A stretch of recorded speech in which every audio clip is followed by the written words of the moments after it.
Hello, everyone. Tonight we begin with something a little different. You're standing at the edge of a muddy village path, the kind where chickens roam freely and roofs are made of ambition and hay. The sky is a dull gray smear above you. Smoke curls from low chimneys, and somewhere nearby a pig is having a serious disagreement with a bucket.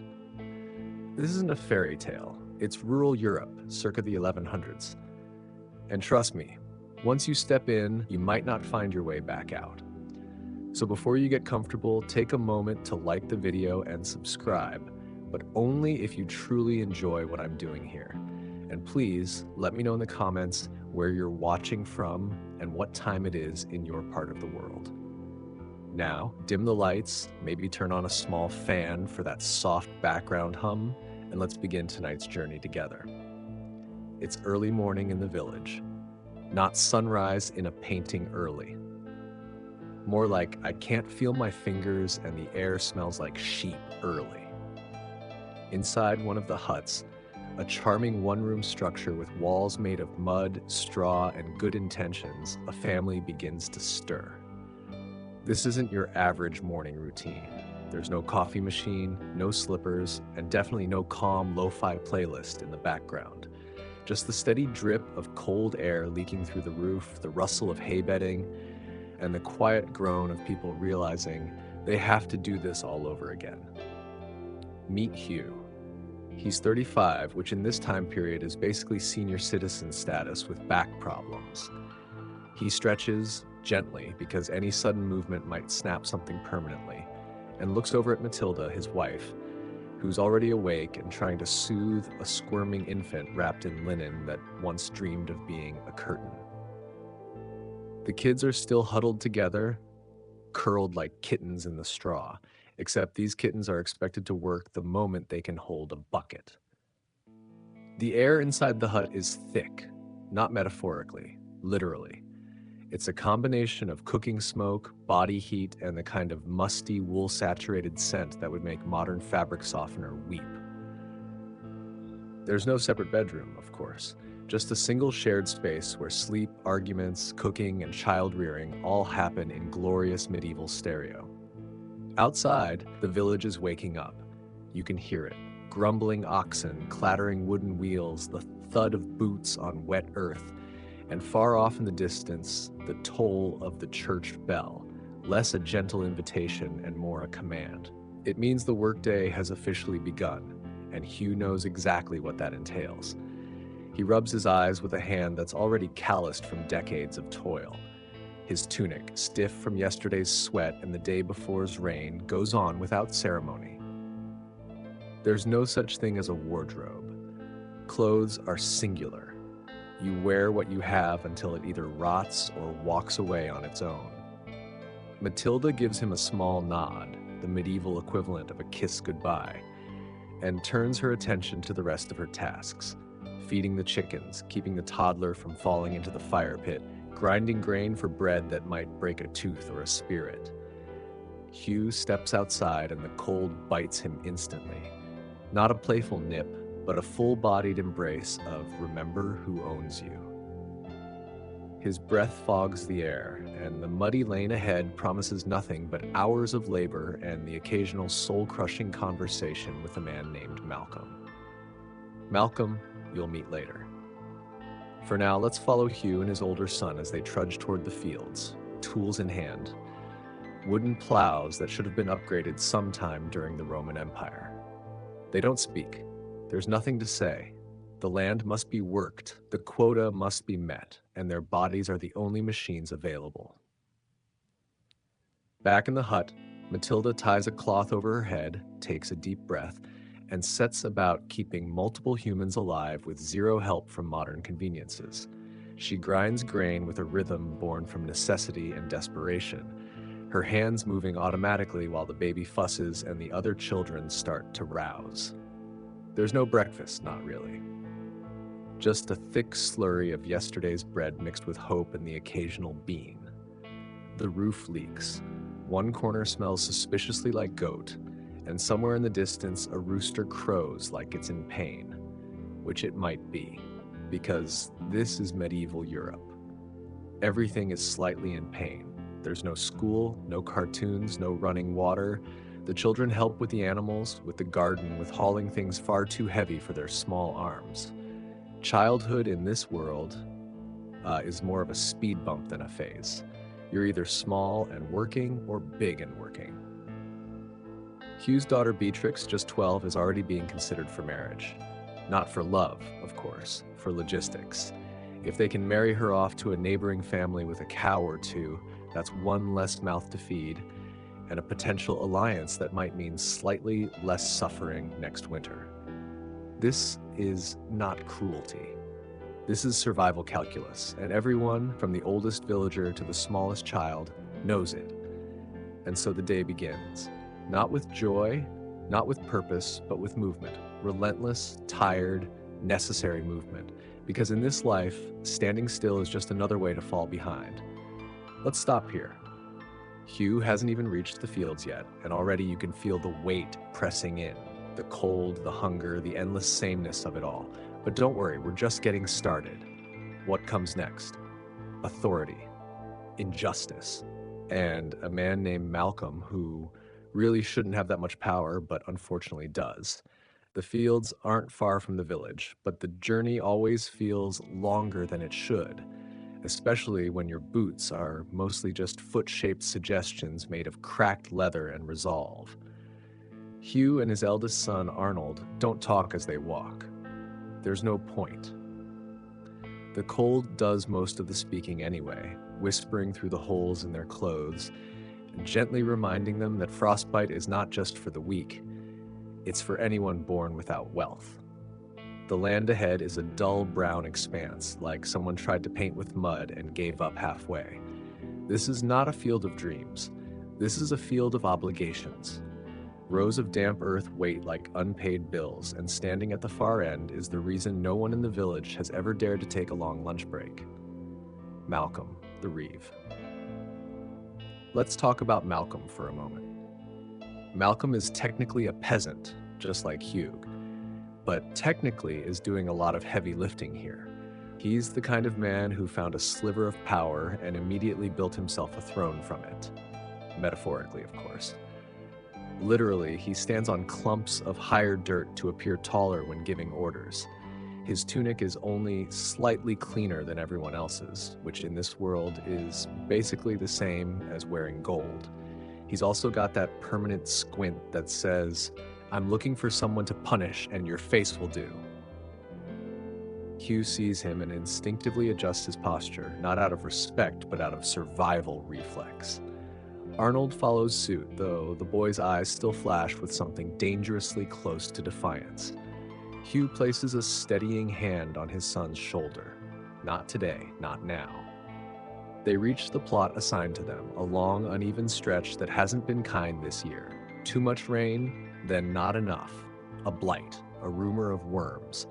It's the agricultural equivalent of being cursed, but no one's in the mood for metaphors.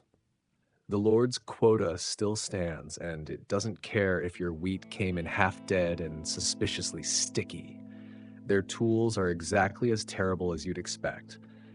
Wooden plows with cracked handles, iron-tipped hoes that haven't seen sharpening since the last comet sighting, and a communal scythe with a blade so dull it probably qualifies as a spoon in some countries. Hugh sets to work anyway, his hands moving automatically. Arnold joins him, and together they begin the slow, aching rhythm of medieval subsistence farming, a dance with no music and an audience that only boos. Time passes, or at least pretends to. The sun, as usual, offers more glare than warmth. Sweat mixes with the chill in a combination uniquely designed to cause regret. They work without stopping.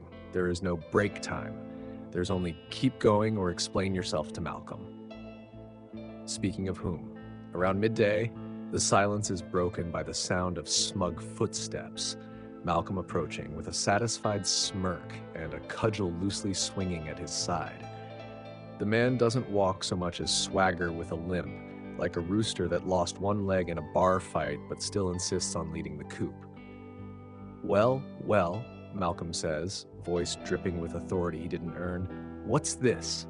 Falling behind already, Hugh? Hugh straightens, careful not to make eye contact. Doing our best, sir. Malcolm laughs. It's not a friendly sound. It's the kind of laugh people practice in mirrors before extorting rent from widows. Your best doesn't fill the Lord's granary. Arnold shifts beside his father, fists clenching. Hugh steps slightly in front of him. Malcolm circles them like a crow looking for a reason to peck. The harvest's light, that's what everyone says. Sick children, weak soil, bad luck, always excuses. He stops, squints at Hugh. Heard your youngest has the fever? Must be nice, an excuse built right in. Hugh swallows the reply rising in his throat. We'll meet the quota, I swear it. Oh, you will. Malcolm turns, gestures toward the path. A second man approaches, a walking pile of muscle with a cudgel of his own and the expression of a man who's never blinked. 10 lashes, Malcolm says casually, to encourage the work ethic, and I'll be expecting double the usual portion from your harvest. Arnold lets out a sharp breath. That's not fair. Malcolm whirls around, eyes narrowing, and speaking out of turn, gets another 5. Hugh grabs his son's arm. Enough, he whispers. The enforcer steps forward. Hugh closes his eyes, braces himself. The first lash lands with a sound like splitting firewood and the taste of iron in his mouth. The pain isn't just physical, it's the knowledge that this will cost him the ability to work for days, that the double portion will mean tighter belts, fewer meals, and a winter spent rationing moldy bread and stale air. When it's over, he slumps to the ground, breath ragged, vision spotted. Malcolm leans over him. You can thank me later, he says. Motivation is a gift. And with that, he walks off, his heavy boots slapping the mud like a round of applause for his own cruelty. Arnold helps his father up, eyes burning. They can't keep doing this. Hugh doesn't answer, not because he disagrees, but because the truth is worse. They can, and they will. As long as the system holds, as long as the Lord demands, and the Reeve enforces, they'll do this again tomorrow and the next day and the day after that until something breaks. They limp back toward the village not to rest, but to keep going. Because that's what survival looks like here. Persistence in the face of pain and the quiet hope that someday, somehow, there will be more than this. Back in the village, the rhythm of daily life continues, indifferent to suffering. Chickens peck at old breadcrumbs like they're auditioning for a plague. Children chase each other through puddles of questionable origin. Smoke from countless hearths curls upward into a sky that remains determinedly unimpressed. For Matilda, though, the day has turned sour. Word spreads fast in a place where gossip is the main form of entertainment. Before Hugh and Arnold even reach their door, Matilda already knows he's been punished again. She doesn't need details. The way he leans against the threshold, the way Arnold walks a half step behind, says everything. She doesn't cry. That luxury is for people with free time and handkerchiefs. Instead, she pulls together the last of the flatbread and a nub of aged cheese that smells vaguely of desperation and feeds them both without a word. Hugh tries to smile at the baby. It comes out like a wince. But there's no pause button in medieval life. The work continues. The animals need feeding. The grindstone must turn. Hunger doesn't care about injustice, and neither does the Lord's Reeve. As Hugh attempts to rest, Matilda grabs a sack and heads to the garden. Calling it a garden is generous. It's a small patch of stubborn earth behind their hut that occasionally produces root vegetables if spoken to nicely and not stepped on by goats. The soil is hard, the weeds are arrogant, and today even the turnips seem to be judging her. Still, she digs, because this is how food happens, not from stores or deliveries, but from mud, sweat, and sheer maternal spite. Meanwhile, the children gather kindling, haul water from the stream, 3 trips for a bucketful, because that stream, much like everything else, believes in making life harder than necessary. There's no chore list, no star charts, just the unspoken understanding that if you don't help, you don't eat. Inside the hut, Hugh tries to ease his aching body onto the straw mattress. It's not a bed so much as a suggestion. The straw has long since flattened into a mat of itchy regret, and every time he shifts, a flea considers changing zip code. Arnold sits nearby, sharpening the blade of their hoe with a stone. Not because it helps much, it's still a miserable tool, but because doing something feels better than doing nothing. His jaw is tight. He's young enough to still believe in fairness. That's a dangerous age to be. You can't let them keep doing this to you, Arnold mutters. Hugh exhales slowly. I let them? You think I have a choice? You could what? Hugh turns his head. They beat me in the fields. They'll hang me in the square. Arnold says nothing, but his silence has edges. Outside, Matilda returns with a few lumpy carrots and something that might be a potato if you squint hard enough. It's not enough, but it's something. Dinner tonight will be a watery soup, optimistically called a stew, thickened with breadcrumbs and desperation. The family gathers. They eat in silence, chewing slowly, not for taste, but to trick their stomachs into thinking it's a full meal. The baby gurgles. The youngest boy picks at a scab on his knee. Beatrix, the eldest daughter, watches the fire with the kind of gaze that belongs to someone twice her age. She knows she'll be married soon, or traded, really, to another family, for cows, chickens, or grain. Not because she's not loved, but because love doesn't outweigh hunger. Matilda catches her eye, offers a weak smile. Neither of them speaks. There's nothing left to say. The fire crackles. Outside, night falls like a woolen blanket, thick, dark, and a little damp. There are no lamps, no electricity, just candles made of tallow, which is a fancy word for animal fat that smells like feet. As the family settles in, they huddle together for warmth. Privacy, of course, doesn't exist. Everyone shares everything, space, smells, and secrets. Arnold finally breaks the quiet. There has to be another way. Hugh doesn't respond. He's already halfway asleep, his body prioritizing unconsciousness over philosophy. Matilda sighs. There's always another way, she says softly, but it usually costs more than what we have left. Outside the hut, the village sleeps. Smoke trails fade into the stars. The pigs snore. Somewhere in the distance, someone is still singing off-key, probably drunk on weak ale and delusions of escape. And under the same roof, one family tries to survive another night. Tomorrow, the work begins again. Morning doesn't so much arrive as ambush. It leaks into the hut in gray slivers, tugging the family from restless sleep with all the tenderness of a barking dog. There's no rooster call because the rooster, frankly, has had enough. It's probably hiding somewhere, dreaming of reincarnating as something that doesn't get eaten. Matilda is the first to rise, as usual. Her joints complain, her back creaks like the lid of a poorly made coffin. But she gets up anyway. There's grain to grind. Again. And the toddler has already managed to roll into the coals. Again. No burns, just soot and a newfound hatred of fire. She lifts the millstone and begins the familiar circular grind that makes her arms ache and her patience thinner than the porridge she'll serve in an hour. The rhythm is calming in the way that banging your head against a wall is predictable, painful, but better than doing nothing. Outside, the village starts to stir. Doors creak open. Mud squelches under bare feet. Somewhere, someone is already arguing over a borrowed goat. The smell of smoke and wet straw blankets everything. It's less quaint medieval town and more armpit of time. Hugh moves slowly. Every lash mark from yesterday sings its own miserable song as he sits up. His tunic sticks to his back, part sweat, part blood, part no one wants to know. But he grits his teeth and stands. No one has ever said, take a few days to heal in this village. You work or you starve, sometimes both. Arnold is already awake, helping the younger kids wash their faces with a rag and a bowl of cold water that smells faintly of moss and disappointment. He's silent, eyes dark. The boy hasn't been the same since the whipping. Not that anyone blames him. Watching your father get punished for trying to survive isn't exactly character building, it's rage building.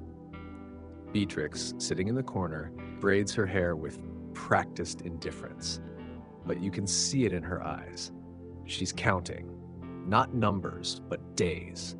Days left until someone comes asking for her hand, or more precisely, her usefulness. Breakfast is, unsurprisingly, pottage. Again, it's yesterday's pottage with today's water and tomorrow's regrets. A gloopy mess of boiled root vegetables, crusty grains, and a floating leaf that might have once been food. It fills the stomach the way fog fills a room, vaguely, insincerely, and without any nutritional commitment. They eat in silence, the way people do when they've already had all the conversations that could make things better. Hugh breaks a hunk of hard bread with difficulty. Arnold dunks his piece in the pottage like it's a ritual of defiance. Beatrix eats slowly, like someone trying not to remember they've already eaten this meal every day for months. Afterward, they scatter to their tasks. Hugh limps back to the fields. Arnold trails behind with a bucket and an expression that could curdle milk. Matilda hauls the laundry, a collection of damp rags, mystery stains, and one tunic that smells like sadness, to the stream. Now, this is where it gets fun. And by fun, I mean wet, cold, and physically exhausting. There's no soap. Soap is for rich people and wizards. You clean your clothes by beating them senseless against a rock while the water tries to freeze your hands off. Matilda does this with the skill of someone who's done it 1,000 times and hated it every single one. She's surrounded by other women doing the same, and the air is filled with the symphony of slapping cloth and passive-aggressive gossip. "Did you hear?" one whispers. "Thomas's wife lost her baby." "Too many mouths anyway," another shrugs. It's not cruelty, it's conditioning. In a world where everything can be taken in a blink, people learn to speak like pain is a casual thing, like grief is just another meal you chew and swallow. Matilda doesn't join in. She focuses on the fabric, scrubbing away the dirt like it personally offended her. Meanwhile, back at the fields, Hugh and Arnold work in silence. Again, the earth is hard today, reluctant to be tilled. Their tools scrape, dig, complain, their hands blister, and all the while, Hugh feels the burning ache of yesterday's lashes under his tunic, a pulsing reminder that no good deed goes unpunished, especially not in feudalism. Arnold watches his father struggle and feels something twist inside him. It's not just anger anymore, it's resolve. Dangerous, smoldering resolve. He doesn't say anything, but his grip on the hoe tightens, and his eyes keep glancing toward the manor house in the distance, the one with the smoke curling lazily from a chimney, the sound of laughter faint in the wind. By midday, the sun decides to show up. Not to help, just to make things worse. It turns the mud to sticky glue and the sweat into a full-body experience. Flies come out to dance, treating the workers like an all-you-can-annoy buffet. Hugh wipes his brow, squints at the horizon, and keeps moving. And then, right on cue, Malcolm returns. He arrives not because he needs to, but because he can.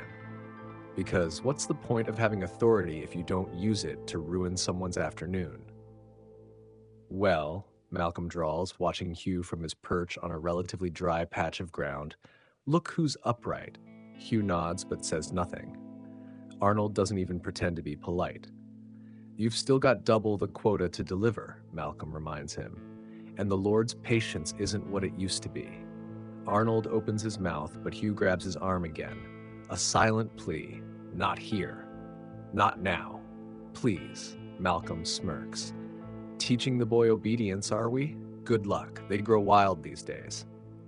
And just like that, he's gone, the stink of smug trailing behind him like a bad perfume.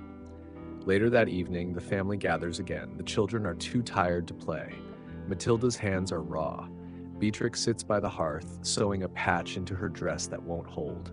Hugh leans against the wall, eyes half closed. Arnold stares into the fire.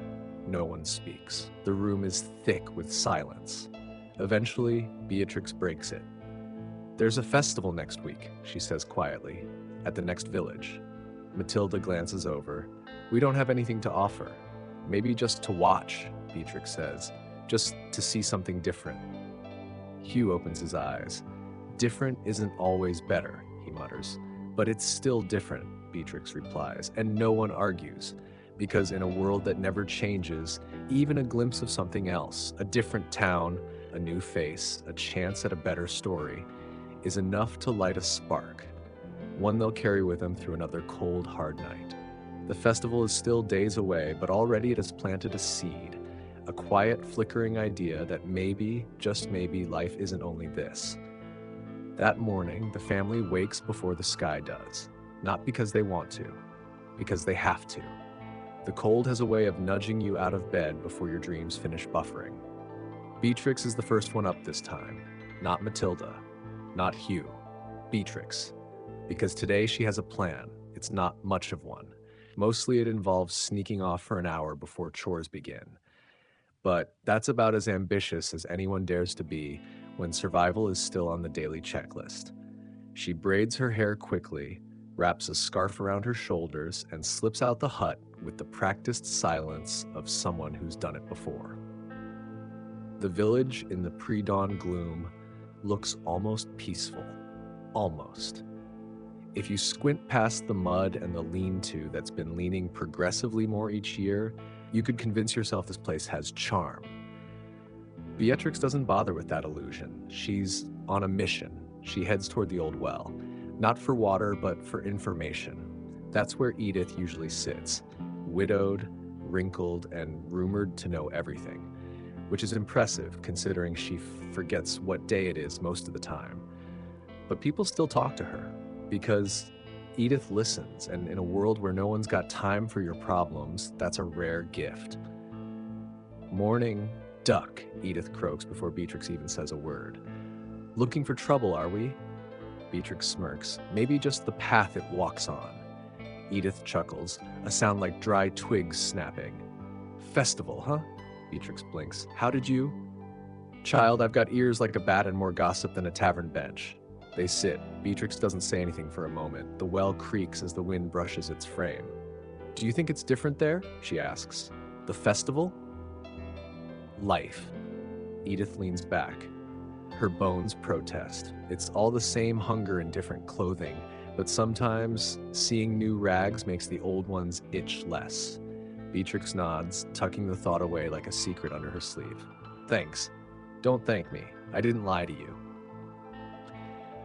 Back at the hut, Matilda has noticed her daughter's absence. She doesn't panic. She knows Beatrix's pattern, and part of her even approves. Let the girl have a little foolish hope before marriage irons it out of her. Meanwhile, Hugh is already out in the fields again, because of course he is. There's no break for lash wounds or fatigue. The quota Malcolm set still looms, and every bushel missed is another step closer to starvation. Arnold walks beside him, silent as always. But something's shifted. He doesn't glance at the manor anymore, he stares. And today he says something that makes Hugh drop his hoe. We should burn it. Hugh freezes. What? The manor. The granary. Something. Anything. We could run. Run where? Anywhere. Hugh looks at his son. Really looks. The boy's eyes are fierce. Determined. Dangerous. You think they won't follow? That the next village isn't run by someone just like Malcolm? He lowers his voice. You think the fire won't catch us too? Arnold's jaw clenches. Then what do we do? And there it is, the question that no one can answer. Not without losing something. They work in silence again, but now there's tension in every swing of the hoe, with every stomp into the soil, like the earth itself is listening. Back in the village, Matilda is scrubbing out a pot that never truly gets clean. Not because she expects it to shine, but because doing something is better than imagining what she can't control. The toddler Edric has decided today is the day he tests gravity. Repeatedly. Matilda catches him mid-fall. Again. She doesn't scold, just holds him for a moment longer than usual, because she knows what's coming. Later that day, old Master Bertrand arrives. Bertrand is the steward of the manor, Malcolm's boss, technically, though you wouldn't know it by how little he seems to notice what goes on below his window. He arrives with a cart, a scribe, and a list. It's tax season. The villagers gather in the square, not because they want to, but because not showing up results in something worse than taxes. Bertrand reads the names. Each family steps forward, Ehad presents what little grain or coin or livestock they have and gets a tick on the parchment. When Hugh's name is called, he limps forward. Arnold helps with the sack of grain, light too light. Bertrand frowns. This is short. Hugh doesn't answer. Malcolm, standing nearby, smiles like a cat who's just been handed a tired mouse. Double portion, remember? Bertrand raises an eyebrow. Why? Malcolm shrugs. Disobedience, slacking, childish excuses. Bertrand considers this, then nods. The shortfall will be added to next month's total, with interest. Hugh nods once, stiffly, and walks away. Arnold doesn't move, his fists are clenched. Beatrix, watching from the edge of the crowd, sees it. She starts toward him, but Matilda gets there first. Not now, she hisses. Not here. Arnold exhales through his teeth, but obeys. That night, the family sits around the fire again. The room is colder than usual. Not because the fire is smaller, but because hope feels thinner. Beatrix finally speaks. Can I go? To the festival? Matilda asks. She nods. Hugh looks at her. His face is unreadable. Take Arnold, he says, and be back before dark. It's not permission. It's something else. A gesture, a token, a crumb of control in a world where they have none. Beatrix smiles. It's the first smile anyone's seen in days. They'll go. Not because they expect miracles, but because seeing a different kind of hardship, even just for a day, reminds you that the world is bigger than one field, one quota, one Malcolm. And sometimes that's enough to survive the week. The day of the festival arrives like a rumor that turns out to be true. The sky, for once, isn't a wet towel pinned above the earth. It's blue. Not poetically blue, more like hasn't been gray in 3 weeks, blue, which is basically divine intervention in this part of the world. Beatrix wakes before the rest of the family, her heart doing a quiet little tap dance beneath her ribs. She moves quickly but carefully, like braiding her hair and fastening the one decent shawl they own around her shoulders. Matilda pretends to still be asleep as she listens to the creak of the door. She doesn't say goodbye. Doesn't have to. That's not how this family works. Arnold is waiting by the path outside, arms crossed, looking like he's already regretted every part of this plan. His tunic is patched twice, his boots worn to the shape of his despair. But he's here. That says more than words. They walk. The road to the neighboring village isn't far, just 2 miles of rutted dirt and mild existential dread, but it feels longer when you know what waits isn't salvation, just distraction. As they walk, they pass others headed the same way. Families, couples, lone travelers with hopeful eyes and skeptical shoes. Children dart ahead, chasing nothing. Even the cows being herded toward potential trades seem to moo with more enthusiasm than usual. And then they arrive. The festival is not grand. There are no silk tents, no golden banners fluttering in slow motion. It's a scattering of stalls, a makeshift stage, some musicians who've clearly been paid in onions, and enough noise to drown out your thoughts. But to Beatrix, it's electric. Colors, sounds, people who don't know her name. She can feel herself breathing differently. Arnold, on the other hand, is scanning everything like it's a battlefield. His shoulders stay tense, beats above his eyes dart between faces, especially those wearing the insignia of neighboring lords. There's no trust in him anymore, only alertness. Relax, Beatrix says. I am relaxed, he replies, jaw clenched like it owes him money. They wander through the stalls. Beatrix stops at a ribbon seller, touches one gently. The woman behind the table smiles. Half a coin for that one. Beatrix blinks. I don't have any coin. The woman shrugs. You've got hair, that's a start. Beatrix takes a small step back, unsure if that was a joke. Arnold intervenes with a glare. The woman rolls her eyes and turns to the next customer. They move on. Near the center of the square, a group has gathered around a puppet show. The puppets are crude, bits of cloth and painted wood, but the crowd laughs anyway. Beatrix watches, her face softening. This one's about a baker who tries to cheat death, someone explains nearby. Spoiler, death wins. She chuckles. Not because it's funny, but because it's true. Then she sees her. standing near a stall selling meat pies, wearing a dress that actually fits and hair that clearly hasn't been washed in river water, Isolde. Beatrix recognizes her immediately. A girl from their village, a little older, married off last spring, Isolde left with her new husband to this very village. There had been whispers, and now here she is, holding a meat pie like it's nothing. Beatrix approaches slowly. Isolde? The girl turns. For a moment, her face lights up. Beatrix, you came! Beatrix smiles. You look, well. Isolde's smile dims a fraction. Looks are generous things. Beatrix lowers her voice. Is it better? Isolde hesitates. It's not worse. They stand there in the noise, in the smells of cooked onions and roasting mystery meat, trying to communicate in half-truths and gestures. Then Isolde leans closer. If you get the chance, she says, marry someone with a goat. Goats don't talk back. Beatrix laughs, startled, and for a moment they're just girls again. Then Isolde's husband calls her, sharp and fast. She turns, waves goodbye, and is gone. Arnold appears beside Beatrix. You okay? She nods. I think so. They keep walking.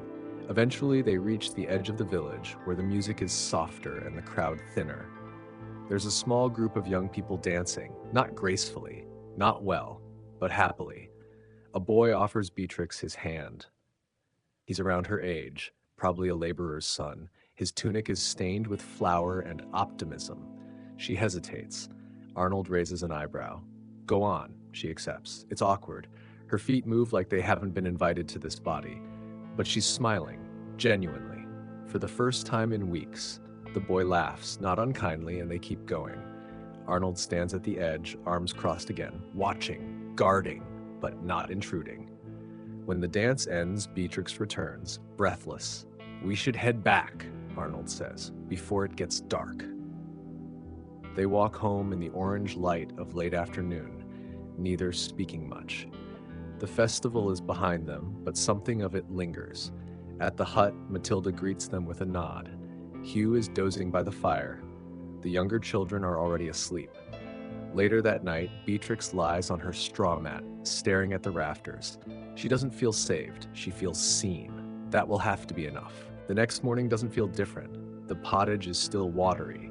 The air still smells like damp hay and old boots.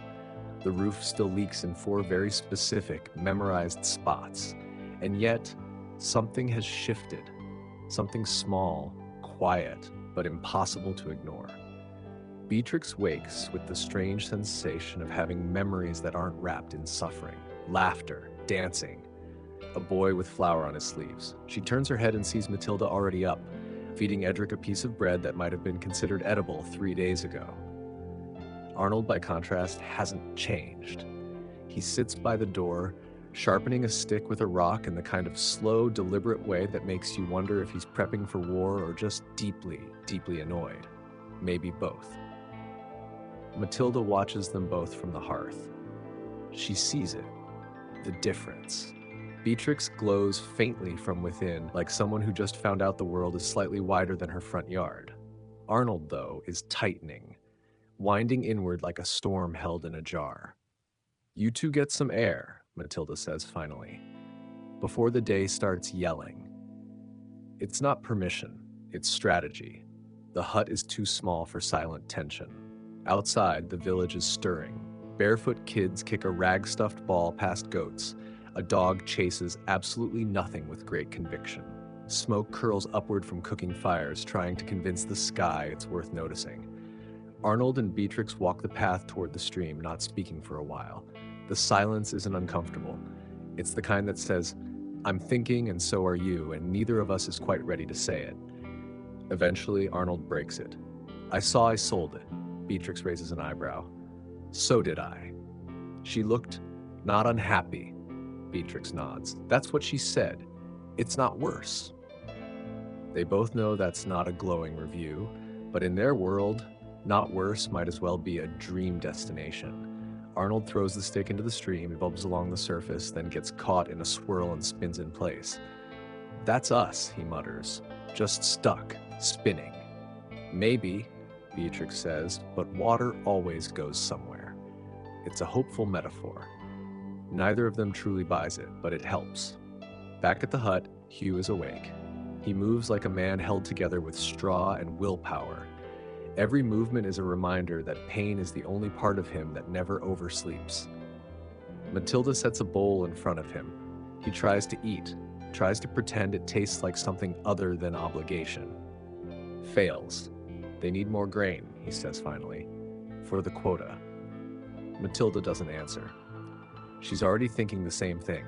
The yield from their plot is shrinking. The soil's tired. The seeds were bad, or cursed, or maybe just honest about their chances. Later that day, Hugh and Arnold return to the fields. This time, they don't go straight to their own. They visit old Ferris first, a man with a patch of land and a limp that matches Hugh's. Trade? Hugh asks, holding out a small sack of beans. Ferris squints. For what? Some seed. Better than what I've got. Ferris considers. You plant now, you won't get much. I'll take not much, Hugh says. They make the trade. It's small. Desperate. But maybe just enough. As they walk back, Arnold glances at his father. We're not going to make it, are we? Hugh doesn't answer for a long time.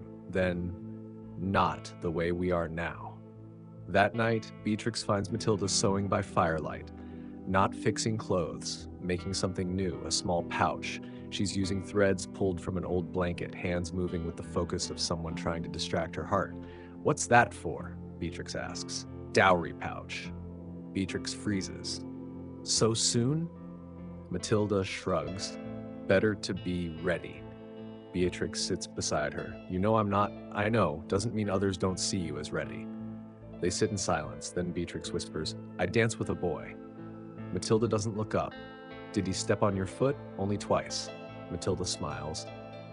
Outside, the night settles again. But this one feels different. There are too many moving pieces. A new season, a failing crop, a pouch being sewn, a daughter who danced, a son who is no longer satisfied with spinning, and in the dark, something else stirs. Not wind, not worry. Something older, something like change. The next morning rolls in with a thick mist that wraps around the village like an old woolen scarf, itchy, damp, and vaguely claustrophobic. Everything is quiet, too quiet, as if the fog has stolen the sound from the world along with the sun. Even the chickens aren't arguing. Inside the hut, Matilda is awake before everyone else, as always. She doesn't stretch. That would imply luxury. She just shifts stiffly and starts the fire. The embers groan. The pot resists. The entire morning routine feels like wrestling a tired ox, but that's par for the course.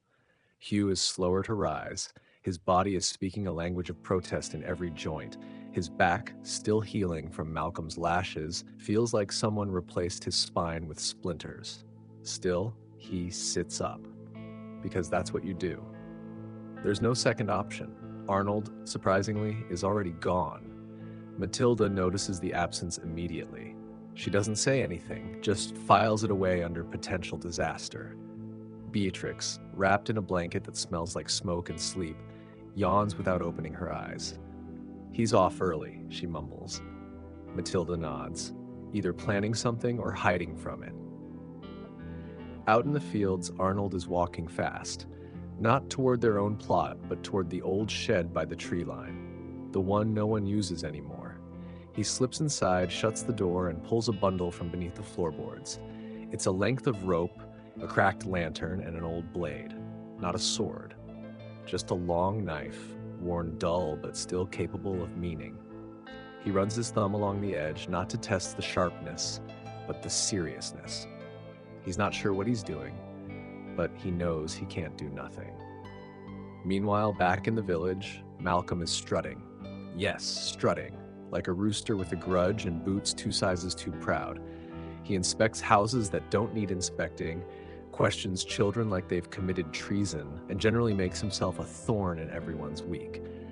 This morning, he's already fined old Marjorie for unauthorized goat milking, which is both absurd and entirely expected. Then he spots Hugh.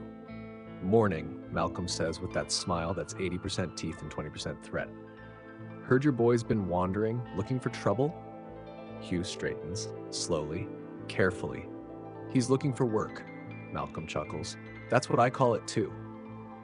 Hugh doesn't rise to the bait. He's too tired and too aware that Malcolm thrives on reaction. Instead, he lifts his sack of borrowed seed and moves on. But inside, a knot tightens. Arnold isn't just drifting, he's circling something, something that might explode. Later that afternoon, Beatrix goes to fetch water from the stream and finds Lena, a girl her age, the daughter of a tradesman who somehow always smells faintly of herbs and better chances. "You looked happy at the festival," Lena says casually. Beatrix shrugs. "It was something." Lena smirks. "That boy you danced with, he's been asking about you." Beatrix raises an eyebrow. "He doesn't even know my name." "He asked anyway." For a moment, something warm flickers in Beatrix's chest, but it fades quickly. "What would I even say to him?" she asks. "Hi, I'm Beatrix. I live in a shack with 6 people. I eat sadness stew, and I'm available for trade if you have a decent goat." Lena laughs. Not cruelly, just sadly, because she knows. "Maybe," Lena says. "Just say you like to dance." Later that evening, the family gathers around the hearth Hugh has planted the new seed. The soil was reluctant, the sky threatening rain, but he planted anyway, because sometimes pretending it might work is the only way to keep moving. Arnold returns just before sundown. His hands are dirty, his eyes a little wild, but he says nothing, just sits, eats his pottage, stares into the fire like it owes him answers. Beatrix watches him closely. "What were you doing?" she asks. Arnold shrugs. "Making sure we have options." Hugh glances up.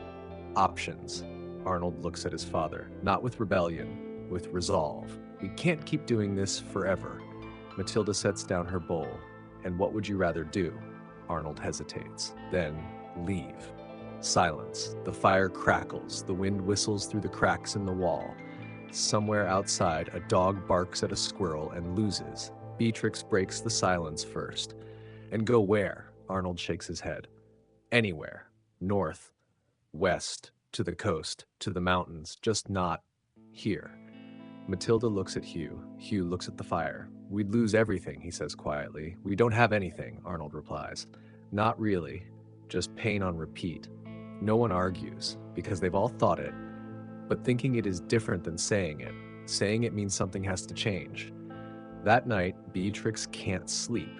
She lies awake, staring at the ceiling, listening to the soft snoring of Edric, the occasional creak of the walls, and the slow, steady breathing of a family that might be standing on the edge of something huge or disastrous.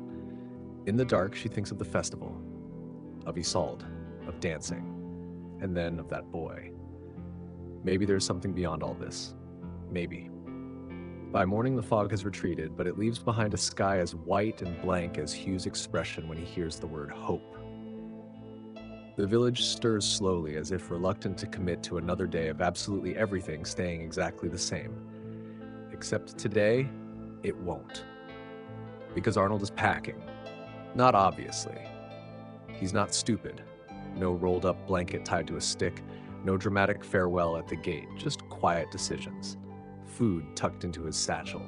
His oldest tunic double-stitched for travel, that long knife from the shed now strapped beneath his belt.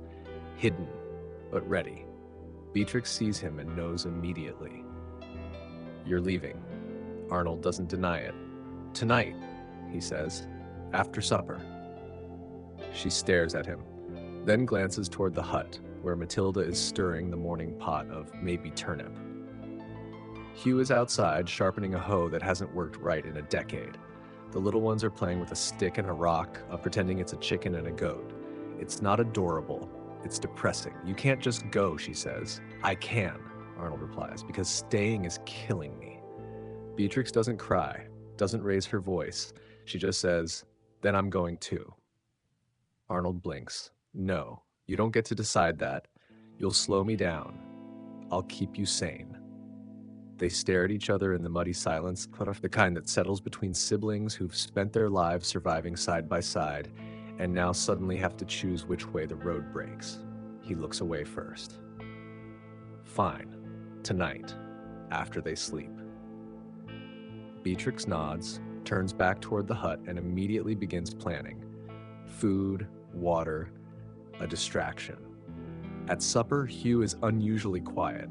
Not the quiet of exhaustion, though that's always there, but a kind of quiet that says he's already figured something out and doesn't like it. Matilda, too, keeps glancing between the two older children. She knows. Of course she knows. A mother's ears don't need to hear words to pick up on goodbye. After the bowls are scraped clean, the little ones are tucked in and the fire starts its slow collapse into glowing orange bones, the hut goes still. And then a soft voice in the dark, "You're not going." It's Hugh. Arnold freezes. Beatrix's breath catches. "I saw your bag," Hugh continues. "I saw the way you moved all day, like you're already halfway gone." Arnold says nothing. "You think I haven't thought about it?" Hugh whispers. "Every week, every year, leaving, running, starting over, but there's no clean break, there's just different chains." "I'd rather find out for myself," Arnold says. Hugh nods slowly, then go. Beatrix exhales, "But take this." He reaches into the shadows and tosses a small bundle. It lands with a dull thud. Beatrix opens it. Dried meat, hard cheese. A piece of cloth that smells like Matilda. Arnold looks at his father, stunned. "You're not stopping us?" "I don't have the strength," Hugh admits, "but I do have advice." They lean in. "Don't trust the first kindness. Don't sleep near roads. Always check the bread for weevils. And if someone offers you a job too quickly, it's not a job, it's a trap." Matilda speaks next, voice low, steady. "And when it gets too hard, remember who you are, not what they made you. Who you are." Silence again. Then, with slow, practiced movements, Arnold and Beatrix gather their things. No ceremony, no tears, just nods. And then they're out the door. The night is cool, quiet, and deceptively gentle. The village behind them looks smaller already. They walk fast at first, boots slapping the packed earth of the road, breath misting like ghosts. Neither speaks. There's nothing left to say. Not yet. But just as the last roof disappears behind the hill, Beatrix stops. "What?" Arnold asks. She turns to look back at the hut, at the village, at everything that's shaped them, and she whispers, "Thank you." Not because it was kind, but because it made her strong enough to leave. They don't speak for the first hour. The road stretches ahead, more suggestion than structure, winding through damp fields and over the occasional splintered bridge that threatens to throw your ankle into early retirement. The moon is their only lamp, hanging low and heavy like it disapproves of their choices, but is too tired to intervene. Arnold walks with purpose. Beatrix, just behind him, matches his stride despite the weight of her pack and the even heavier weight of uncertainty pressing on her shoulders. Every step is a strange of fear and freedom, like sneaking out of a prison that you helped build. They pass no travelers, just the occasional tree hunched like an old man and the far-off hoot of something probably nocturnal and judgmental. Eventually, Arnold stops by a fallen log. "Rest," he says. Beatrix doesn't argue. Her feet hurt. Her spine is whispering threats. They sit in silence for a while, passing a small piece of dried meat between them like it's treasure, which, in this context, it kind of is. "You think they'll be okay?" Beatrix asks suddenly. Arnold doesn't have to ask who she means. "They've survived worse." Beatrix nods, though she's not sure that's true. "Do you think we're doing the right thing?" Arnold picks at the bark on the log. "I think we're doing the only thing." They sleep in shifts. One eye open, one hand on a stick sharpened enough to scare away raccoons and, hopefully, less polite visitors. Dawn arrives reluctantly, the kind of slow, gray morning that smells like wet wool and regret. They resume walking, blistered, sore, and very aware that the world does not care if they're on a journey or just lost. Around midday, they reach their first village. It's small, tired, the kind of place where everyone knows everyone, and everyone knows when someone new walks in with shoes too muddy and eyes too alert. Arnold keeps his head down. Beatrix smiles just enough to not be threatening. They head straight to the market square, or what passes for one.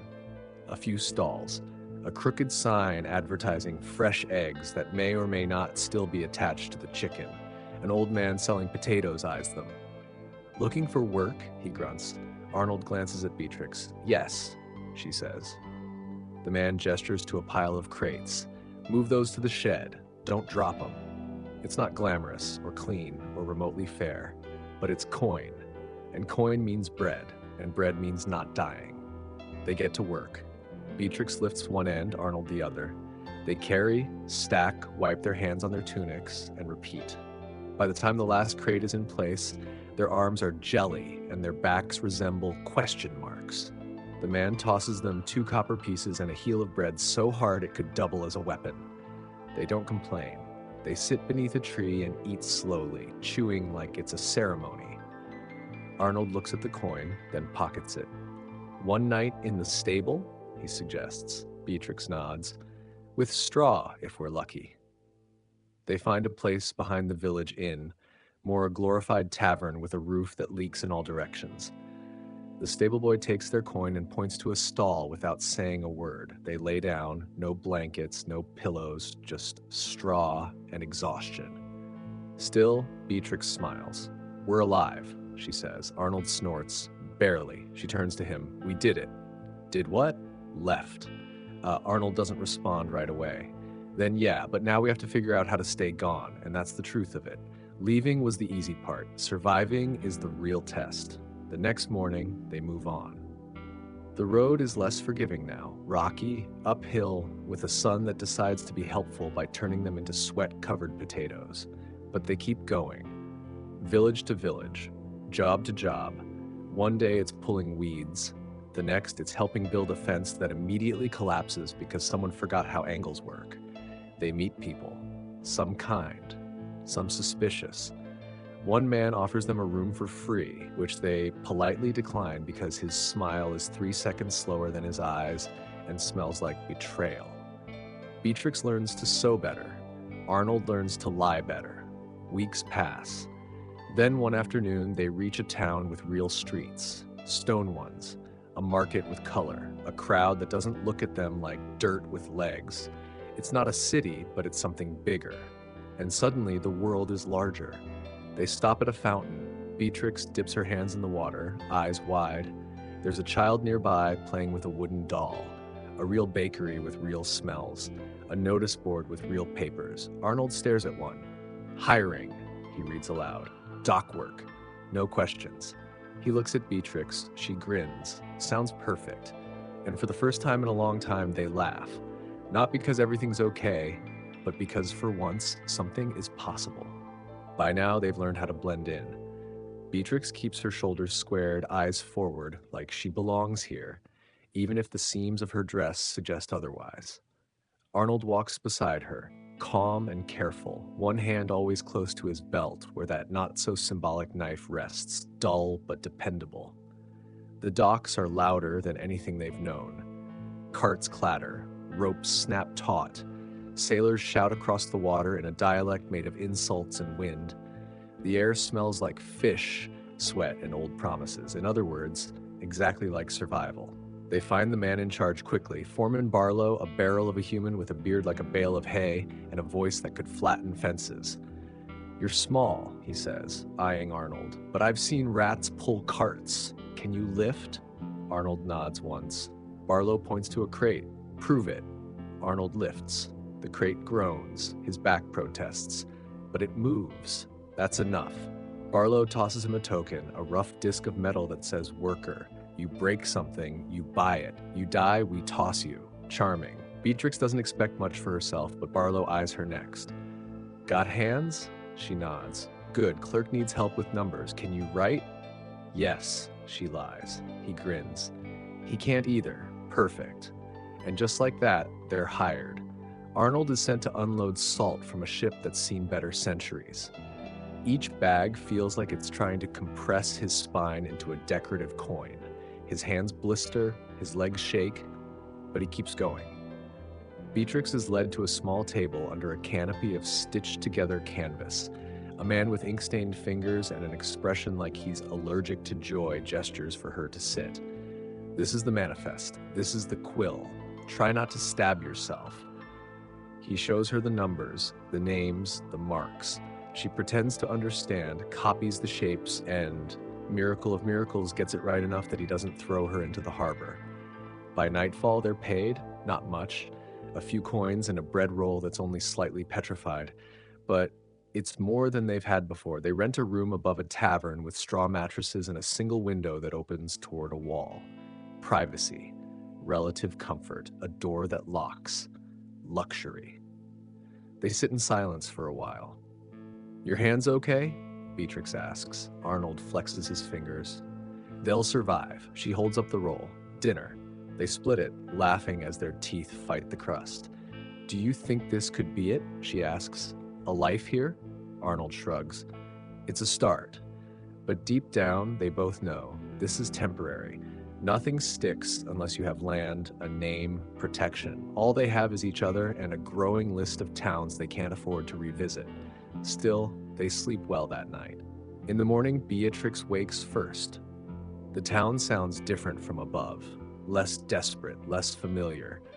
She leans out the window and watches the world pass. Merchants setting up shop, a girl chasing a chicken, someone selling ribbons bright enough to burn the eyes, and something else, a figure, lean, alert, wrapped in a traveler's cloak, watching the dock.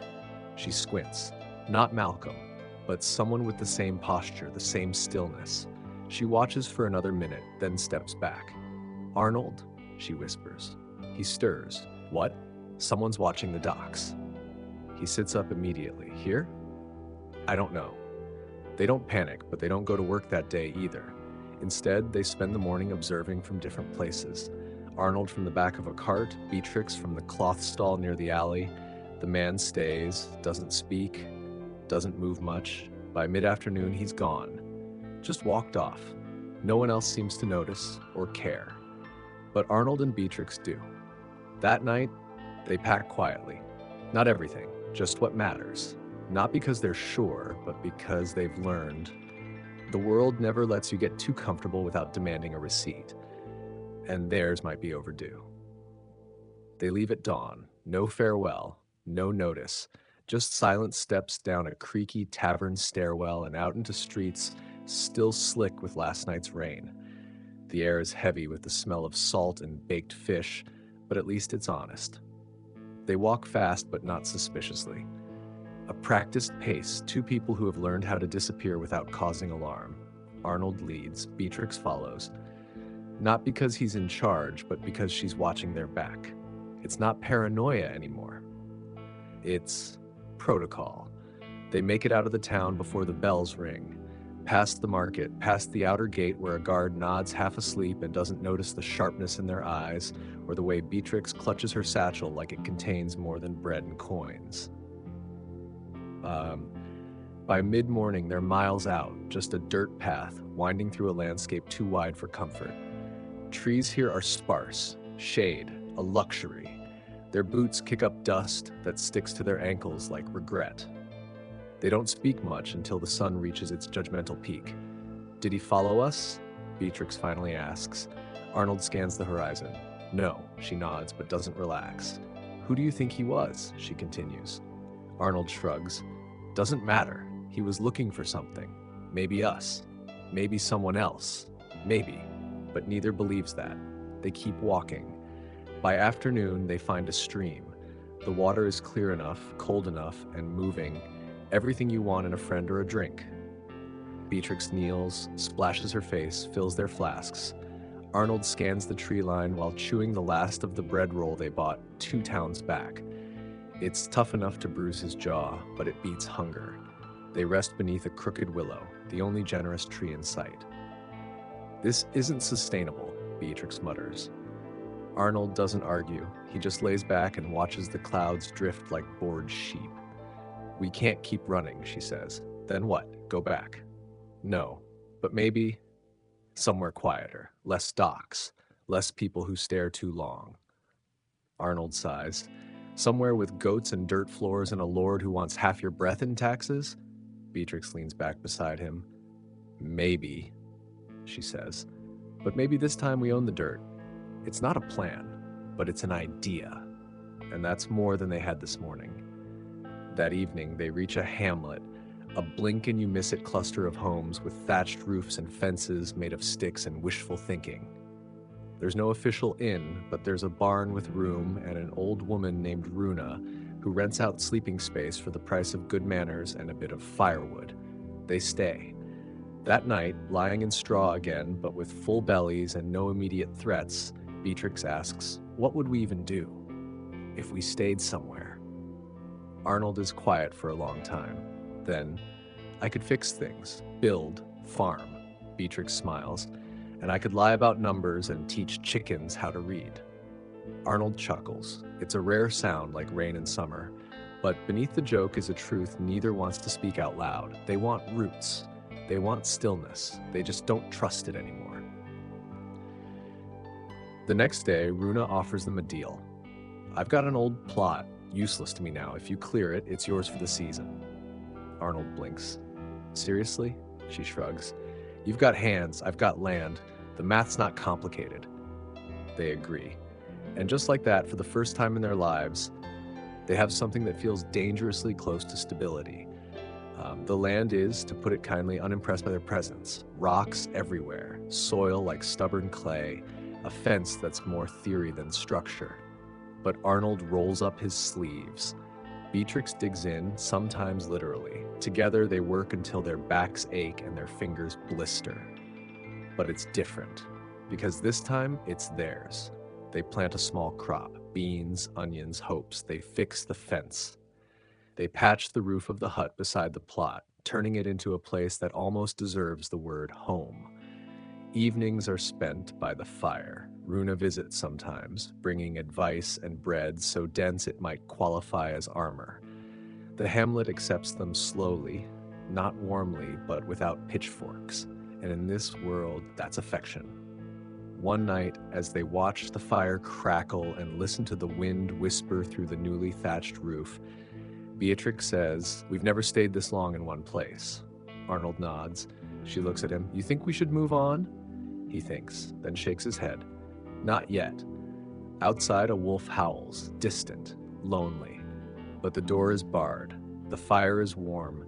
The walls are patched, and for now, for this fleeting borrowed moment, they are not running. They are resting. And that might just be the bravest thing they've ever done. Weeks pass. The world doesn't change, but the way Arnold and Beatrix live in it does. Slowly, quietly, like moss creeping across stone. Not flashy, but impossible to ignore once you notice. Their hands grow stronger, their backs less sore. Their instincts, once tuned for danger, start to relax just enough to notice the sound of wind in trees or the rhythm of birdsong at sunrise. Trust doesn't return all at once, but it begins to knock, cautiously, like a neighbor you're not sure you remember. By mid-season, their little plot has shape. The beans are sprouting, the onions are real and bulbous and deeply unimpressed by the weather. Beatrix names one Reginald and insists he has an attitude. Arnold builds a chicken coop out of scrap wood and generosity from the locals. One chicken promptly escapes and leads him on a wild chase through the hamlet, flapping indignantly like it has better real estate options. The villagers warm to them, albeit slowly. They're used to travelers, but not ones who stay, not ones who contribute. Beatrix helps with accounting at the mill, mostly pretending she understands numbers, but somehow making it work. Arnold patches fences, roofs, hearts. He doesn't speak much, but when he does, people listen. One evening, while trading eggs for dried apples, Runa pulls Beatrix aside. You're settling," she says simply. Beatrix freezes, not because it's wrong, but because it's true. "I guess we are," she replies. Runa smiles. "Good, there's enough ghosts out there, we don't need more." And for the first time, Beatrix doesn't flinch at the idea of being seen. But peace, of course, never lasts. It starts with a traveler. A young man, lean, sunburned, and too clean for someone who claims to have walked from the next valley. He arrives with a polite smile and vague questions. He asks about the harvest, about newcomers, about people fitting in well. Runa smells it first, the lie under the perfume. That night, she visits their hut. "Someone's looking," she says. "I don't know for who, but it feels like a poke, not a visit." Arnold tightens his jaw. Did he say a name? No, just that he heard there were hard workers here. Thought it might be worth a stop. Beatrix, sitting by the hearth, doesn't speak. She just stares into the fire like it owes her an explanation. Runa leans in. I don't care where you came from, but if someone comes knocking with rope instead of questions, I need to know which door to lock. Arnold nods. You won't have to. Runa leaves. The door closes behind her with a thud that sounds more like a deadline than wood on wood. That night, Arnold doesn't sleep. He sharpens the knife again, even though it's already as sharp as it'll ever be. Beatrix watches from her mat, silent. Do we run? She finally asks. Arnold exhales. I don't want to. But we've lived too long on borrowed time. In the morning, the traveler is gone. No note, no goodbye, just vanished like smoke, which is worse than confrontation because now the waiting begins. They try to return to normal, weeding, gathering eggs, fixing the gate that sags like an old man's shoulders. But everything feels thin, like the world is stretched too tightly over something waiting to burst. 3 days later, it happens. 2 riders, armored, broad, wearing the colors of a lord who doesn't care about titles so much as taxes. They enter the hamlet just after breakfast, when the air still smells like barley and bread. Arnold sees them first. He doesn't run. He walks to Beatrix, who's by the garden, pruning. They're here. She drops the shears. They don't hide. There's no point. The riders aren't subtle. They dismount in the center of the hamlet. One reads from a scroll. It's always a scroll. It gives their violence paperwork. 2 individuals wanted for failure to meet harvest quotas, suspected theft, and abandonment of bonded land. No names, just descriptions. Tall boy, brown hair, scar on hand, girl with dark eyes, smart mouth. The villagers look at Arnold and Beatrix, then look away. No one speaks. Beatrix steps forward. Arnold grabs her arm, but she shakes him off. She walks to the riders. Calm, straight-backed, dust on her hem but steel in her spine. We worked, she says. We bled, we built. Whatever happened before, we paid for it tenfold. The first rider sneers. Law doesn't care about effort. Beatrix nods slowly. Then maybe it needs a reminder. Arnold steps beside her. Runa, behind them, speaks. Just once. They belong here. It's quiet, but it carries. Another voice joins. Then another. And then, like a tide turning, the village stands behind them. The riders look at each other. They're not soldiers, not really. They're messengers with swords. And this isn't a battlefield, it's a home. They leave. No threats, no promises, just dust. That night, Arnold and Beatrix sit under the stars. You think they'll come back? She asks. Maybe, but not tonight. He nods, and for now, for one more night, they belong. Not just to the land, but to something more powerful than any scroll. A community, a choice, a home. They wake the next morning to a strange sensation, stillness. No hoofbeats, no shouting, no signs of men with paper scrolls and iron swords. Just birdsong, the wind rustling through trees, the crackle of Runa's fire 2 huts down, peace. And this time, it doesn't feel borrowed. Beatrix steps outside, barefoot, into dew-wet grass. The earth is soft, cool. The sky, brushed with streaks of gold, stretches wide above her, like it's trying to apologize for yesterday. Arnold is already up, of course. He's checking the fence, pretending it might break just to give his hands something to do. She joins him. They're not coming back, she says. Arnold doesn't answer right away. He taps a post, tightens a wire. They'll send someone else, he finally replies. They always do. Maybe, Beatrix says, or maybe they'll remember what happened yesterday. They don't remember. They punished. But they left. And that means something. After breakfast, actual bread and stewed apples, thanks to a thankful neighbor, Beatrix visits Runa.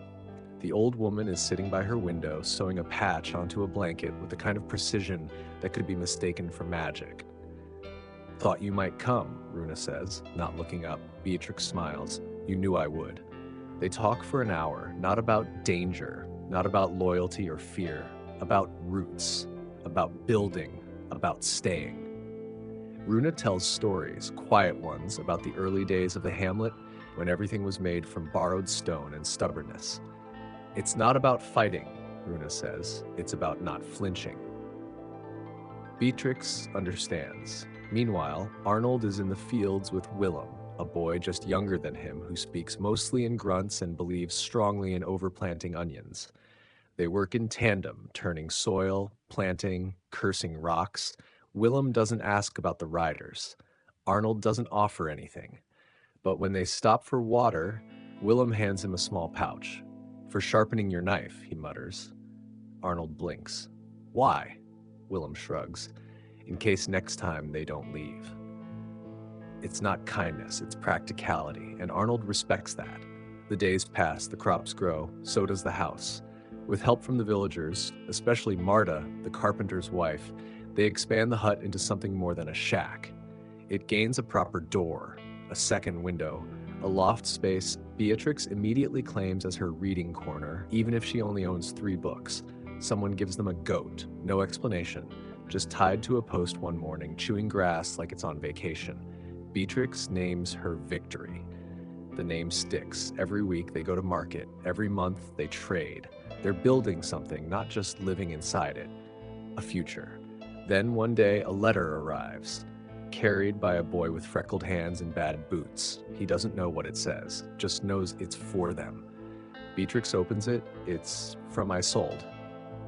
She's alive, still married, still surviving. But there's talk, rumors of unrest in the manor houses, of lords growing paranoid, of taxes tightening like a noose. She writes carefully, code in compliments, warnings wrapped in "hope you're well." Beatrix rereads it twice, then burns it. Arnold doesn't ask what it said, he doesn't have to. Her face tells him enough. They don't panic, they reinforce the fences, check escape paths, quietly, calmly. They remind themselves how to run, just in case. But they don't pack, they don't leave, because for the first time their roots are real, not just in soil, but in people. And if fear comes knocking again, they won't flinch. They'll stand, just like the day the village stood for them. Certainly. Here is part 16, written entirely in English and approximately 1,000 words. It begins with thunder, not the sky kind, not the poetic roll of storm clouds that announce their presence with grandeur. No, this is the ground kind, the kind that travels through soil and souls before it ever touches ears, the kind that warns before it explains. Arnold feels it before he hears it. He's at the edge of the field, mending a fence post, when the vibration reaches his boots. Subtle at first, then steady, then unmistakable. Hooves. He straightens slowly, eyes narrow, heart already racing in that cold, slow way that only comes when instincts scream before thoughts catch up. Beatrix, he calls. She's by the coop, feeding Victory, who has decided pecking Beatrix's skirt is a valid form of affection. Beatrix looks up, immediately recognizing the tone in Arnold's voice, the kind that means, "Move now." They don't run.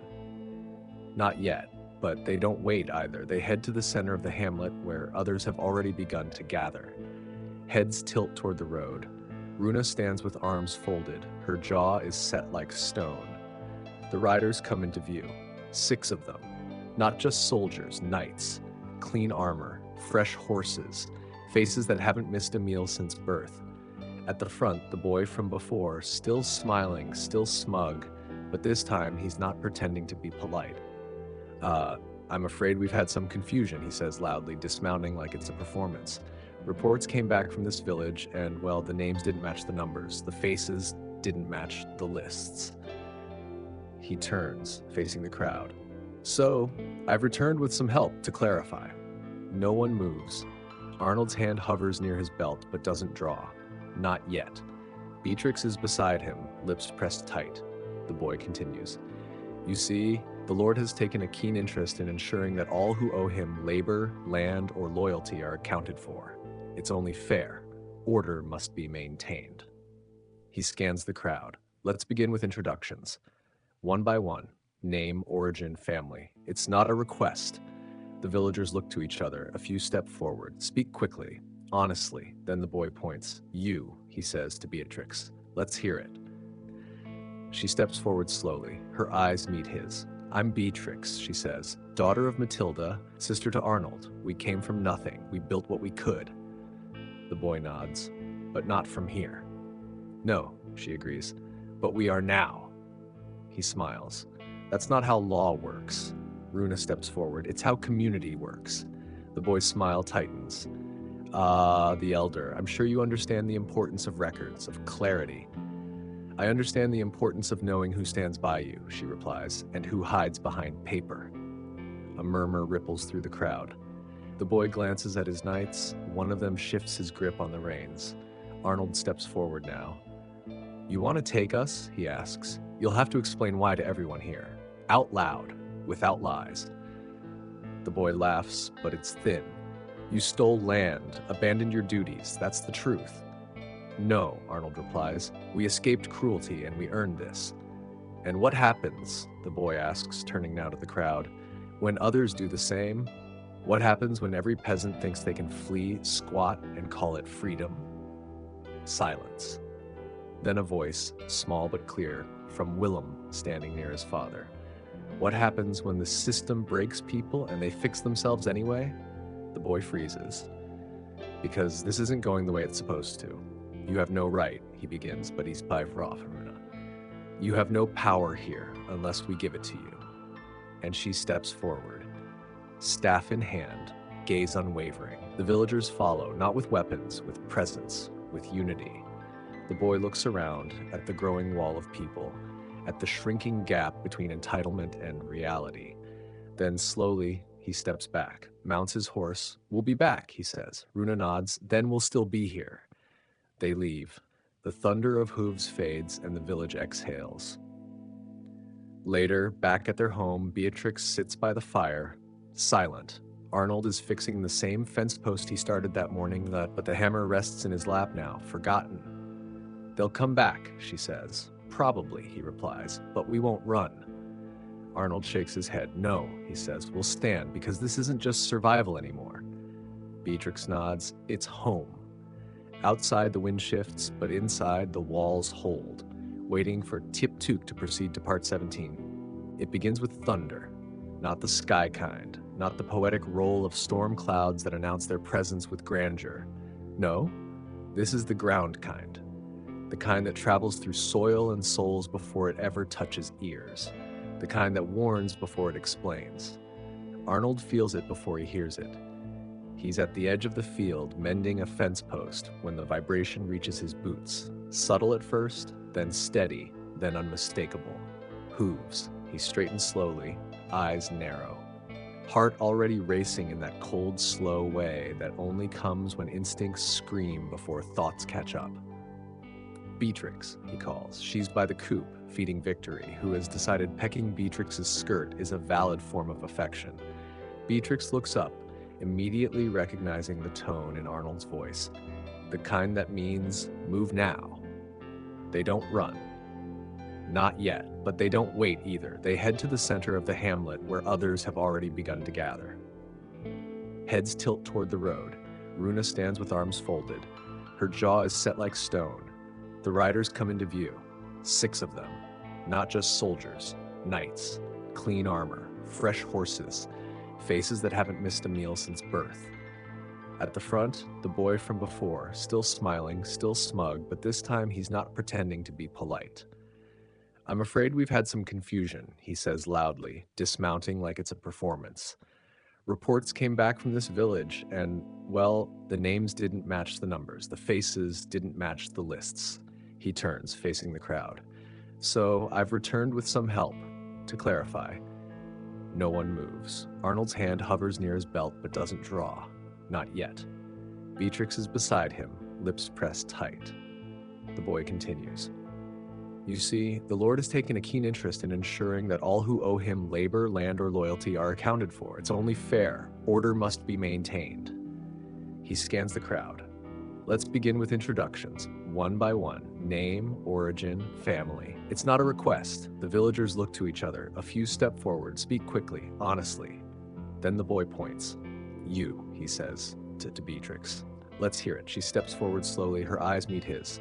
I'm Beatrix, she says. Daughter of Matilda, sister to Arno, from nothing. We built what we could. The boy nods. But not from here. No, she agrees. But we are now. He smiles. That's not how law works. Runa steps forward. It's how community works. The boy's smile tightens. Ah, the elder, I'm sure you understand the importance of records, of clarity. I understand the importance of knowing who stands by you, she replies, and who hides behind paper. A murmur ripples through the crowd. The boy glances at his knights. One of them shifts his grip on the reins. Arnold steps forward now. You want to take us? He asks. You'll have to explain why to everyone here, out loud, without lies. The boy laughs, but it's thin. You stole land, abandoned your duties. That's the truth. No, Arnold replies. We escaped cruelty, and we earned this. And what happens, the boy asks, turning now to the crowd, when others do the same? What happens when every peasant thinks they can flee, squat, and call it freedom? Silence. Then a voice, small but clear, from Willem standing near his father. What happens when the system breaks people and they fix themselves anyway? The boy freezes, because this isn't going the way it's supposed to. You have no right, he begins, but he's cut off by Runa. You have no power here unless we give it to you. And she steps forward, staff in hand, gaze unwavering. The villagers follow, not with weapons, with presence, with unity. The boy looks around at the growing wall of people, at the shrinking gap between entitlement and reality.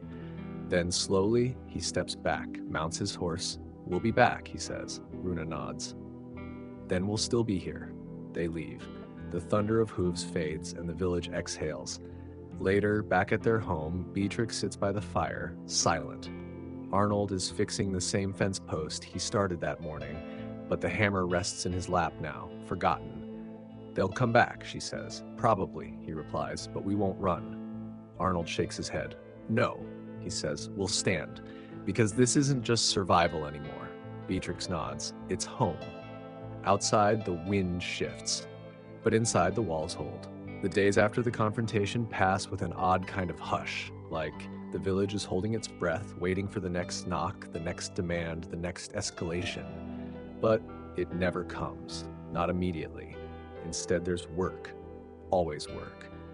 Beatrix throws herself into planting, every seed a declaration, every row a silent dare. Come take this if you think you can. Arnold helps rebuild the mill's outer wall, the one that had leaned too far for too long. Willem joins him, and together they joke with quiet urgency, their laughter hiding the flinch that still lingers under every sudden sound. Runa watches everything. Not just the work, but the way people move now, with a sense of ownership that wasn't there before. Fear is still a guest in the village, but it no longer owns the house. Still, not everyone is at ease. Late one evening, Arnold sits by the hearth, turning a piece of wood in his hands. Not carving, not building, just turning.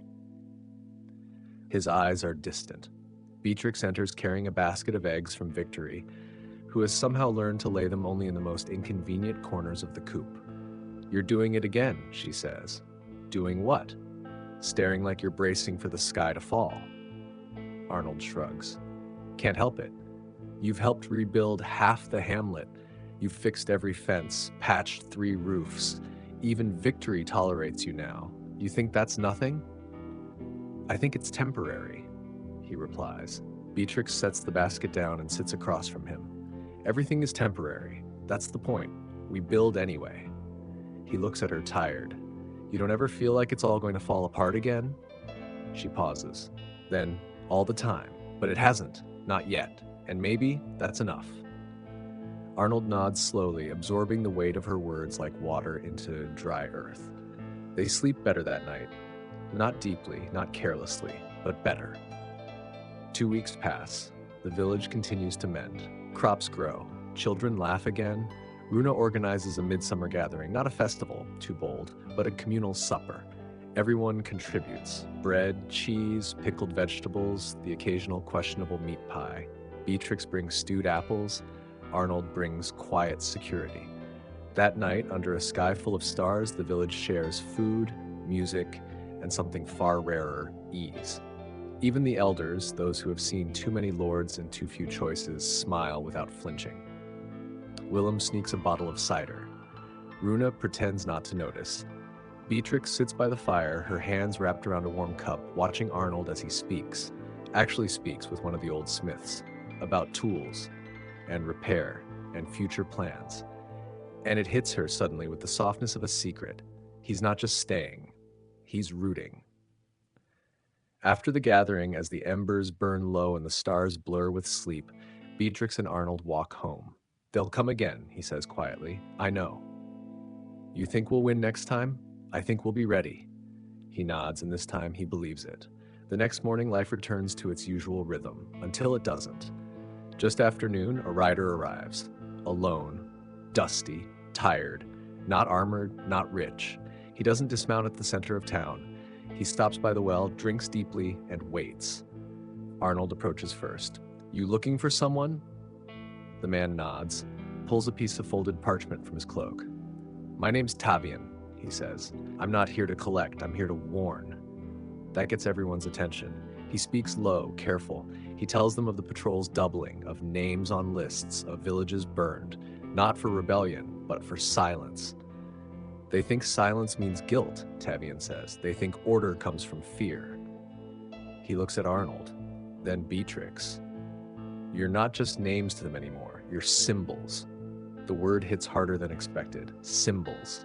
They didn't mean to be. They just wanted to survive.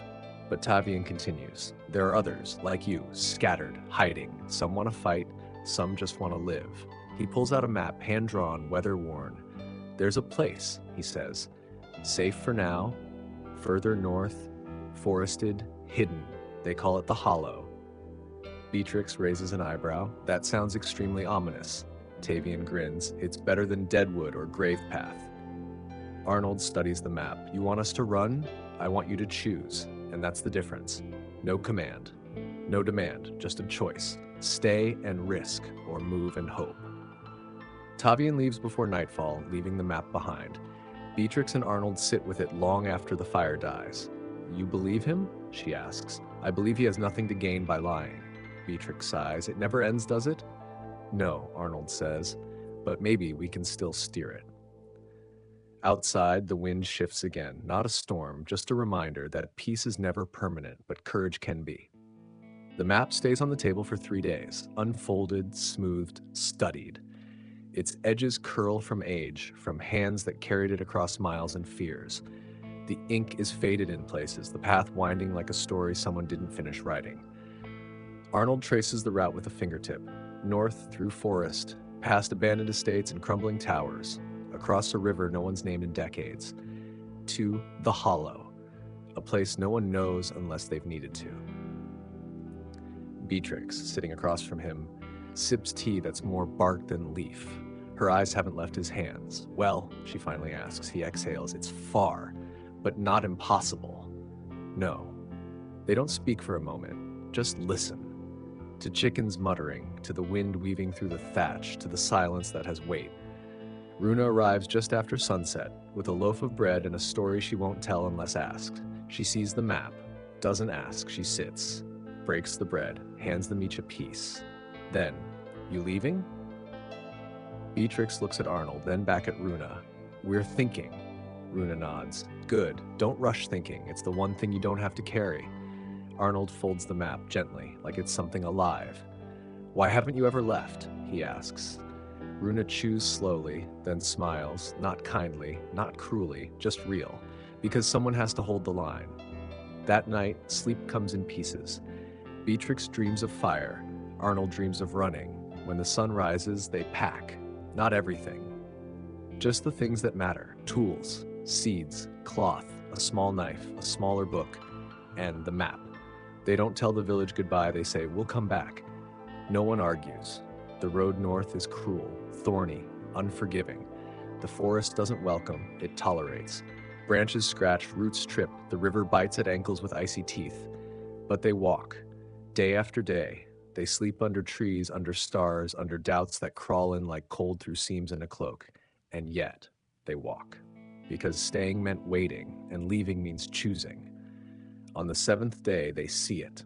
The Hollow. Not a village, not a camp, a gathering. Dozens of shelters built into hillsides, camouflaged under moss and vine. People, like them. Not rebels, survivors, builders, the cautious and the clever. Someone greets them at the edge, not with suspicion, but a question. Looking to plant or to fight? Arnold glances at Beatrix. She says both. They're welcomed in. No ceremony, no banners. Just a fire, a place to sit, bread, names exchanged like promises, and something neither of them have felt since childhood. Not peace, not safety, belonging. Belonging. That night, as they lie beneath a canopy of leaves and hope, Arnold whispers, "You think we'll stay here?" Beatrix replies without opening her eyes, "We'll grow something, and if we have to, we'll move again." "But not yet." "No," she says, "not yet." Above them, the stars don't blink, they burn. The Hollow doesn't operate like a village. There are no official titles, no posted rules, no church bells telling you when to kneel. People rise when the sun does, they eat when there's food, they help because no one survives here alone. Not for long, anyway. Arnold and Beatrix learn the unspoken system quickly.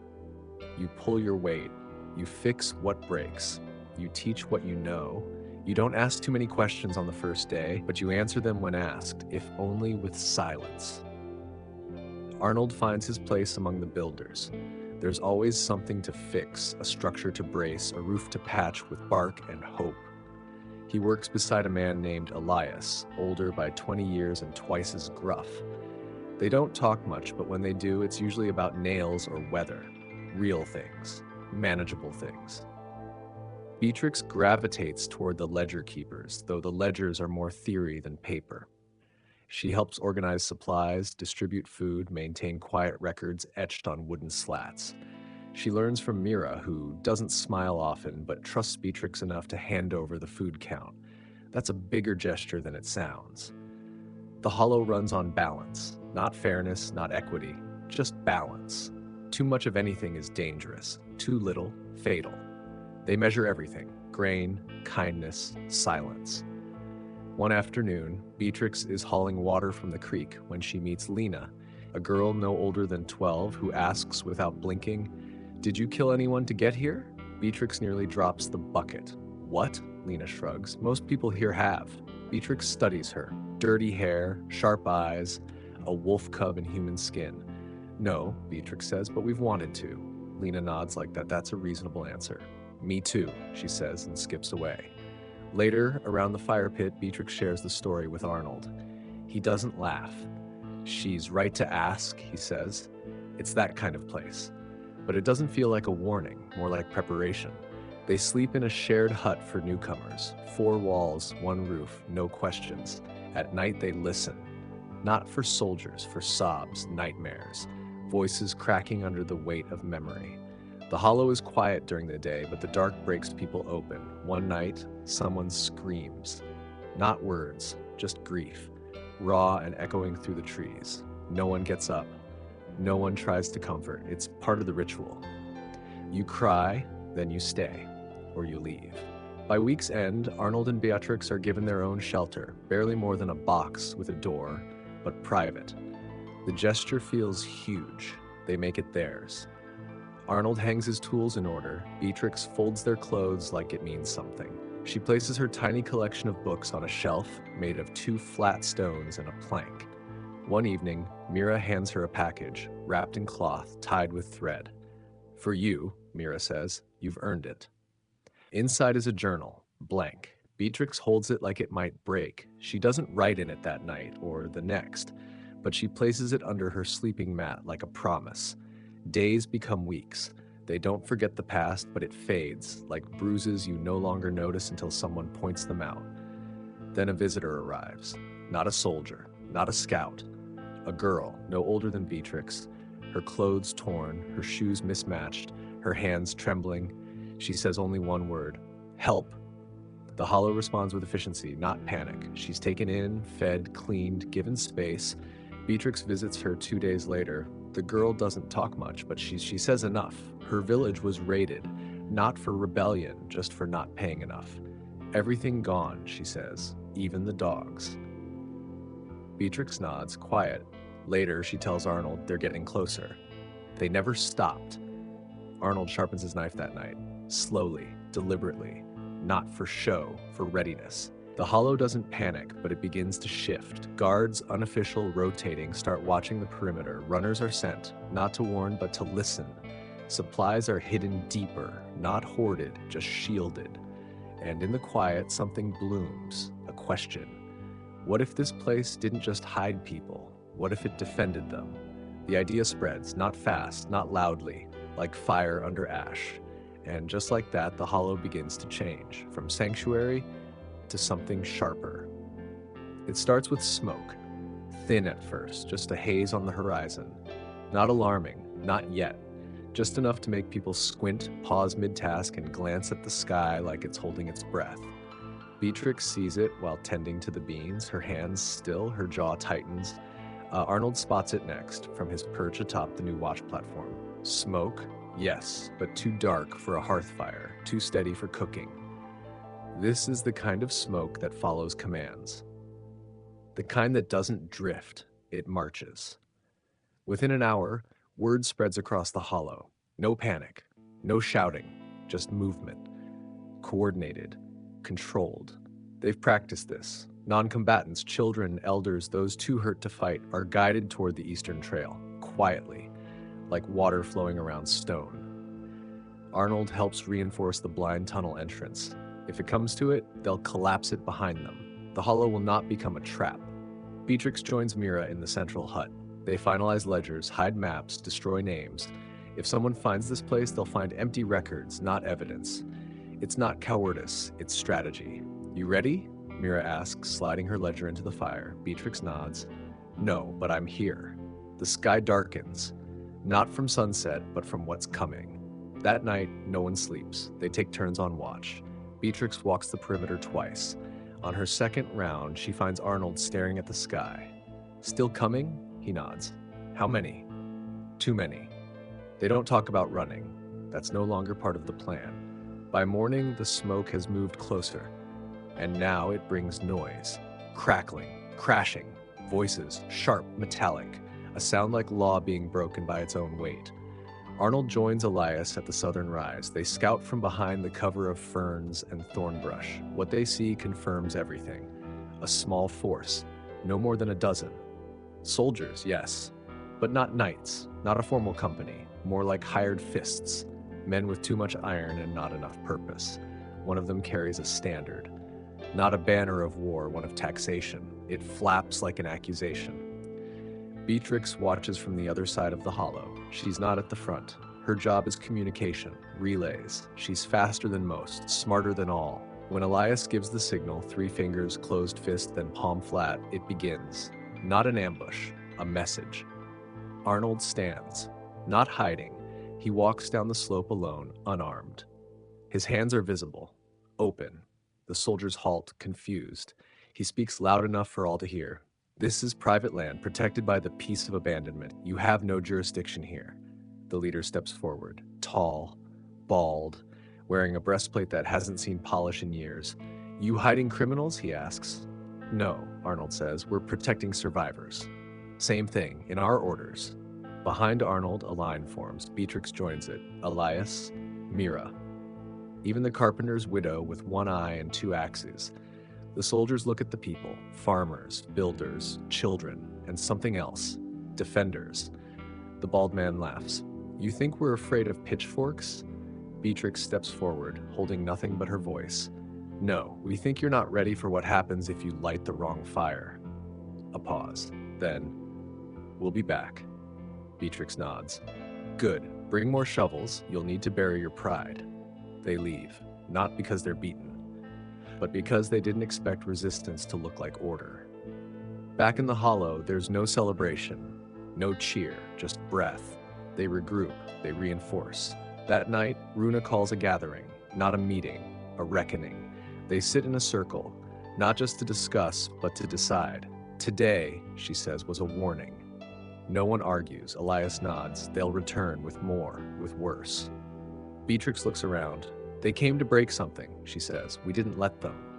Arnold adds, next time, we'll need more than unity. We'll need strategy. So they plan. Map routes, forge tools, stock herbs, teach the children what to do if the drums return. They don't talk about winning. They talk about withstanding. because that's how you beat fear, not by vanquishing it, but by outliving it. Later that week, Mira pulls Beatrix aside. You spoke like a leader, Beatrix frowns. I'm not. You are, Mira says, because you didn't ask to be. That night, in the quiet of their shelter left, Beatrix opens her journal. She writes one line. We stood once, we'll stand again. Arnold leans over her shoulder. Make it plural, he says. So she does. There are 3 kinds of quiet in the hollow. The first is the gentle one, the kind that blankets early mornings when dew clings to leaves and no one speaks because the air is too honest to break. The second is the working quiet, full of motion but absent of noise. Hammers muted by focus, shovels moved by hands that already know the rhythm. The third is the waiting quiet, and that's what this is.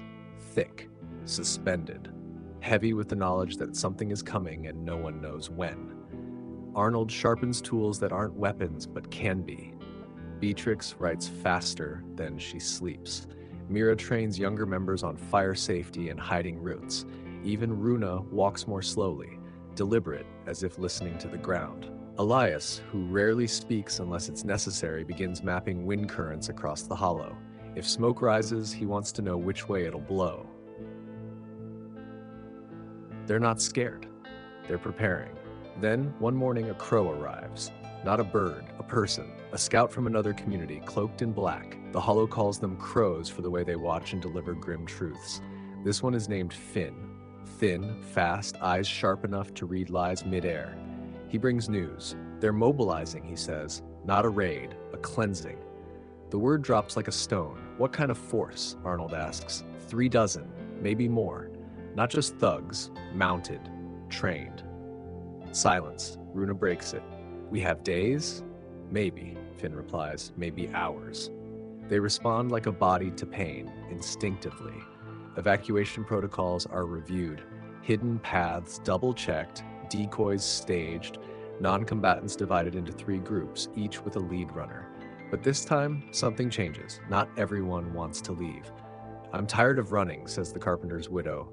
They want us gone because we make them look weak, Mira adds. Maybe it's time we let them see how strong we really are. Not everyone stays, but enough do. Enough to hold. Beatrix stands with Mira and Runa in the supply tent. We can't outfight them, she says. We can outthink them, Mira replies.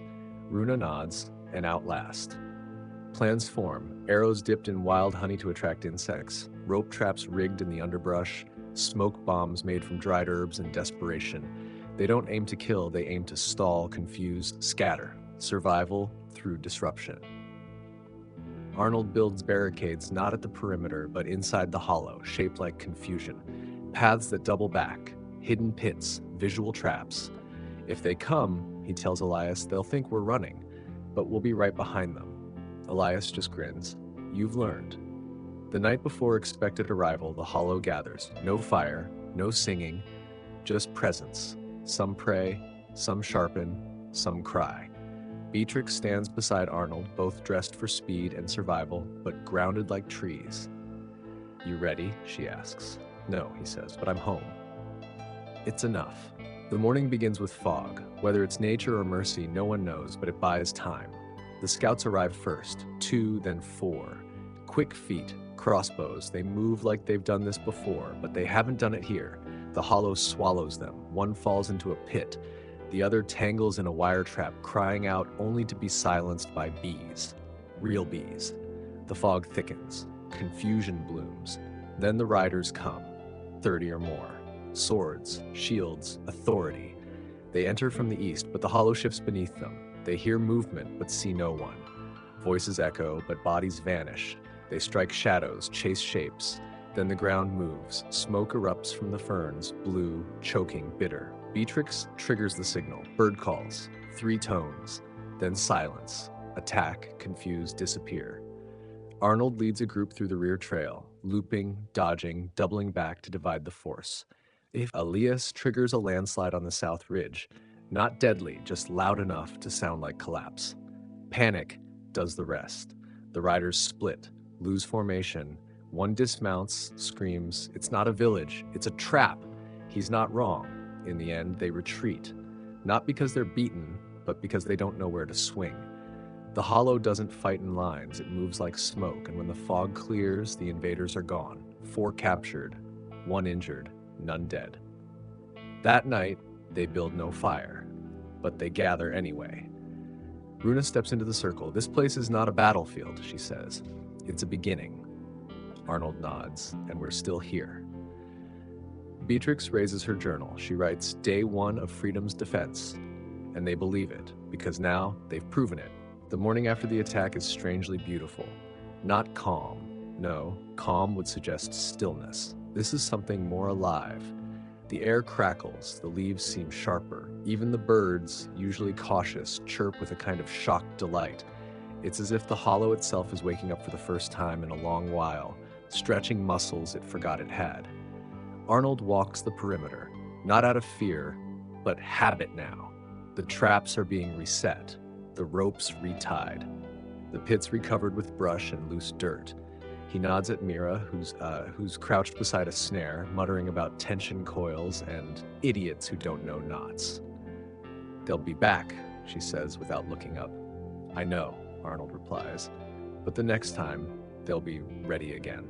Because now, the hollow isn't just reacting, it's evolving." Beatrix spends the morning writing, not in secret, openly, at the center fire circle where others gather. She's recording everything, the defenses, the movements, even the speeches. Not for glory, for memory. "People need to remember this," she says to Runa, who watches her from a carved stool. "People will," Runa replies. "They'll remember you." Beatrix frowns. "It's not about me." Runa smiles with a wariness that comes from decades of watching people lie to themselves. It never is until it is. The 4 captured soldiers sit in the holding shelter, formerly a tool shed, now modified with rope, food, and enough distance to keep them from whispering strategies. One is young, too young. He stares at his boots like they hold secrets. Another, older, asks for bread and receives it, after a day.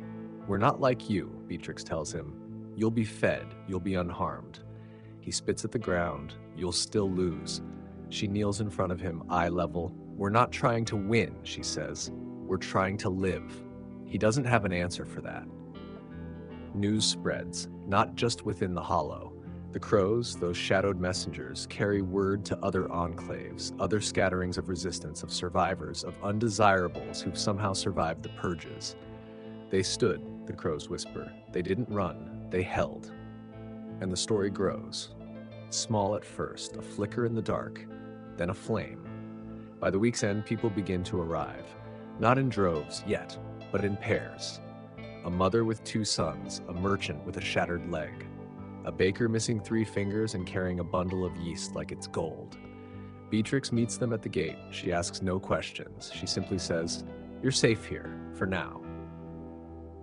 Arnold builds new shelters. Mira organizes the ration increase.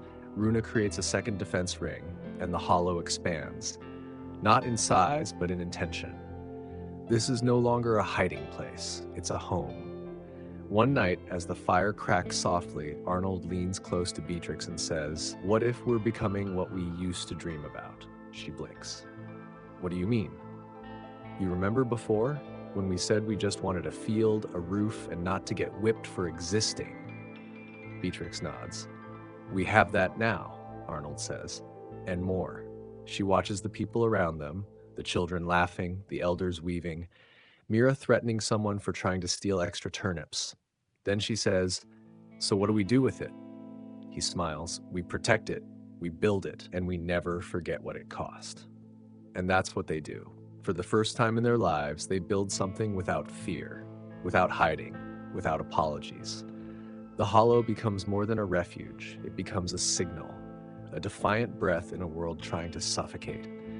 And somewhere, far from the forest, behind walls and banners, someone hears the whispers and begins to worry. Because stories once loose are hard to kill, especially when they're true. It starts with laughter.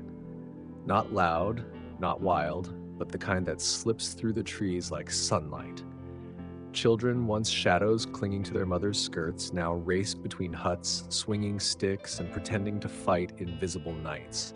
They shout things like, For the hollow, and you'll never take our beans, before collapsing into giggles.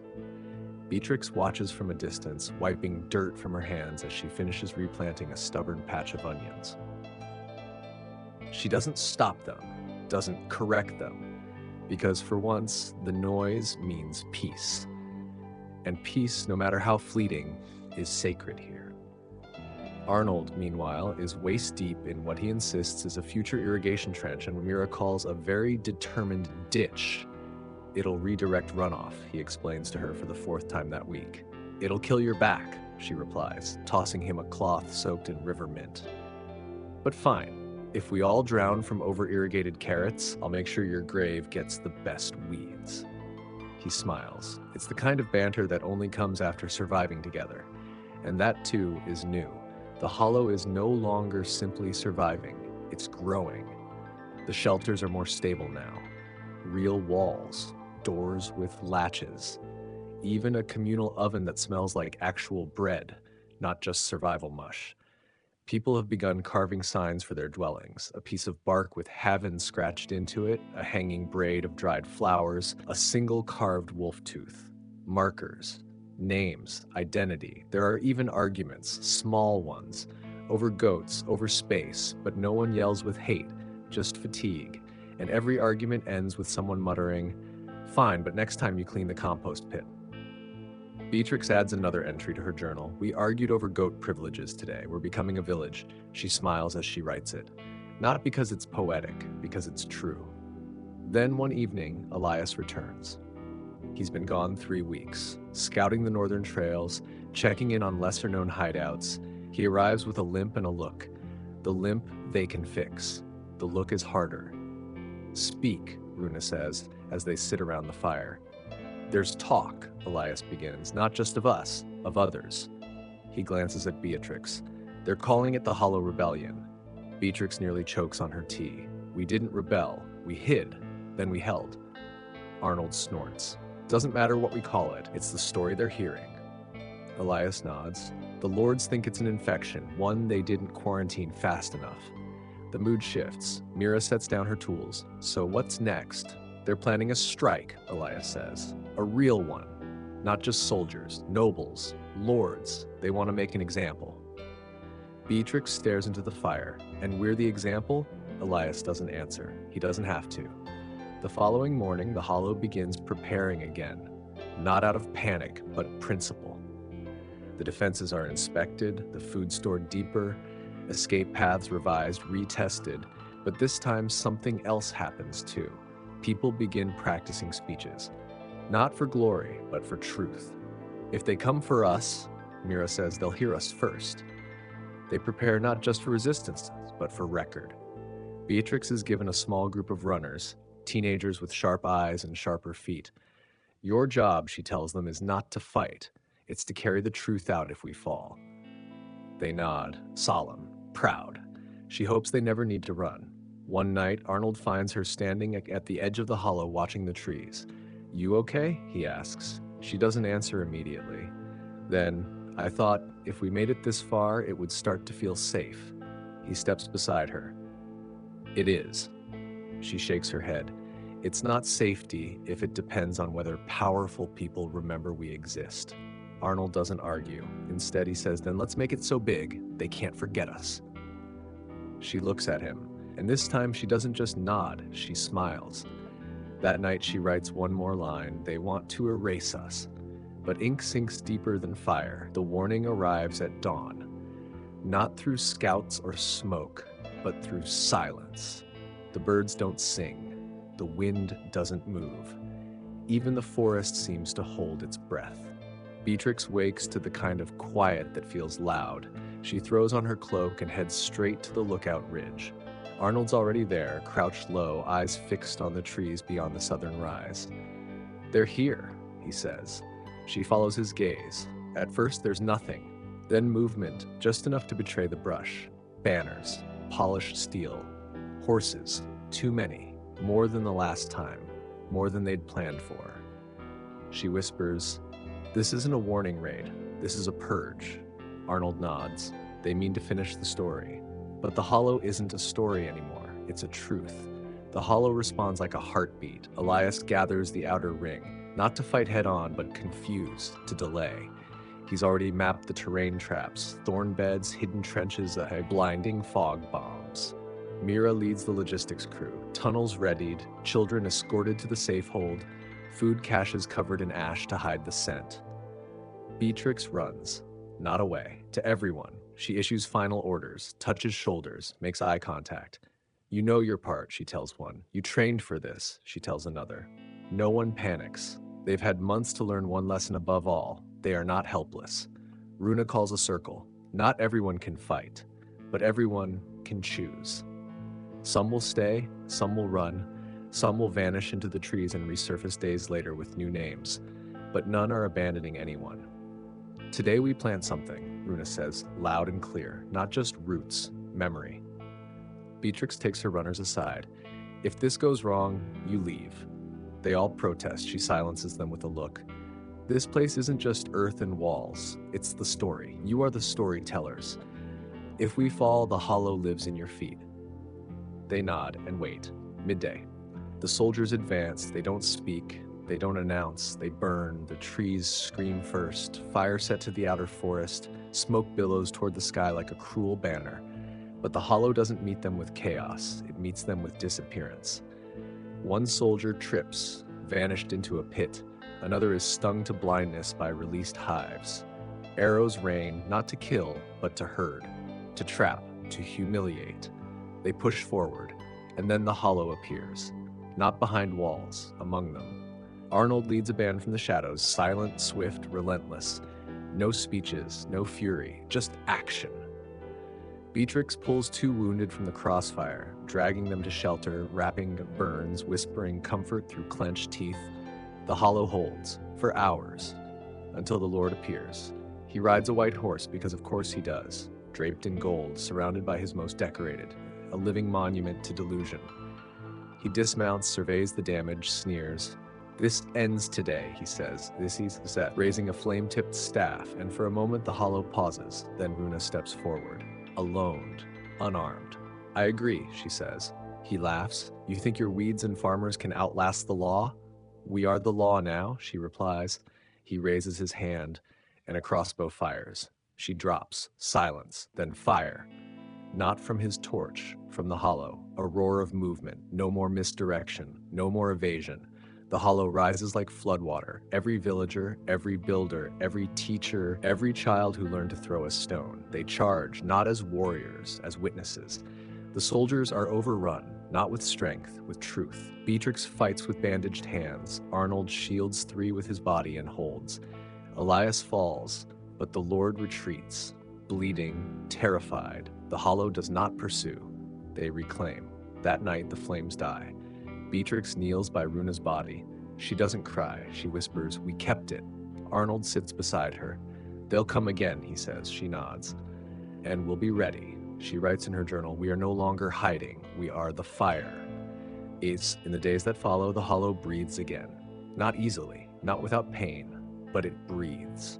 The ground is scorched in places, black where trees once stood.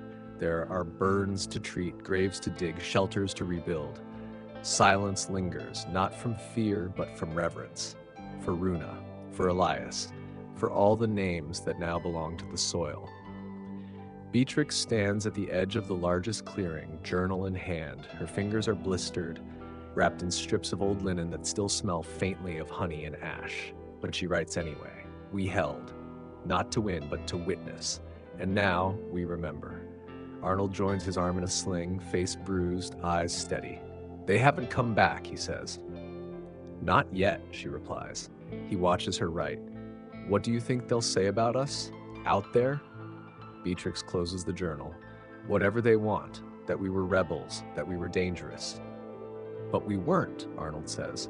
She looks at him. "No, we were necessary." By the end of the week, more people arrive. Not in secret this time. They come openly, carrying stories, broken tools, seeds wrapped in cloth. They don't ask permission, they bring purpose. A man from a burned-out monastery arrives with crates of bees. A woman who once worked in a manor kitchen teaches children how to boil nettles into broth. A teenager with no name sharpens every tool like it's holy, and still the hollow grows. Not upwards, outwards. They rebuild what was lost, but not the same. Where the old fire pit once stood, they build a stone ring with carvings from every corner of the hollow, symbols of trades, faces of those who passed, and a single sentence etched into the stone: we stood for each other. No one speaks when it's unveiled. No one needs to. Beatrix keeps writing. The journal is full now, edges frayed, corners damp from rain and sweat. She reads parts of it aloud to new arrivals. This is not history, she tells them. It's proof. They listen not like students, but like survivors, because here they are both. One evening, a new child arrives, alone, 6, maybe 7, dirty, wide-eyed, silent. Beatrix kneels to meet his gaze. What's your name? He shrugs. What do you remember? The boy thinks, then says, running, fire, then here. Beatrix nods. That's enough for now. She takes his hand, leads him past the shelters, past the fire ring, past the garden now sprouting from what was once ash. She hands him a shovel. Want to help us plant something? He nods. And just like that, the hollow begins again. That night, Arnold and Beatrix sit by the fire, no longer frightened, no longer hiding. Arnold tosses a twig into the flames. Think we'll ever stop watching the trees? Beatrix leans back. Maybe, but not yet. He smiles. That's okay. We built something worth guarding. She lifts the journal.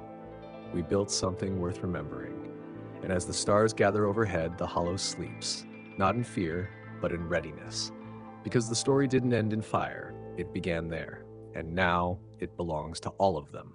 The end. So, what did you think? Did your heart crack open a little? Did you clench your teeth when the hollow stood its ground? Or maybe you just really liked the part with bees? Whatever it was, I want to hear it. Tell me in the comments, what moved you? What made you furious? Which moment are you going to carry with you tonight when the lights are off and the world is quiet? And if this journey meant something to you, even just a little, then I hope you'll consider subscribing. Not just to this channel, but to the kind of stories that remind us we're not alone. That resistance can be quiet, and strength can look like a journal in burned hands. Click that subscribe button, like the video if your heart says yes, and share this story with someone who needs a little spark in the dark. This was The Hollow, but it won't be the last tale we tell together. Until next time, stay safe, stay kind, and maybe plant something of your own. I'll see you in the next story. Good night.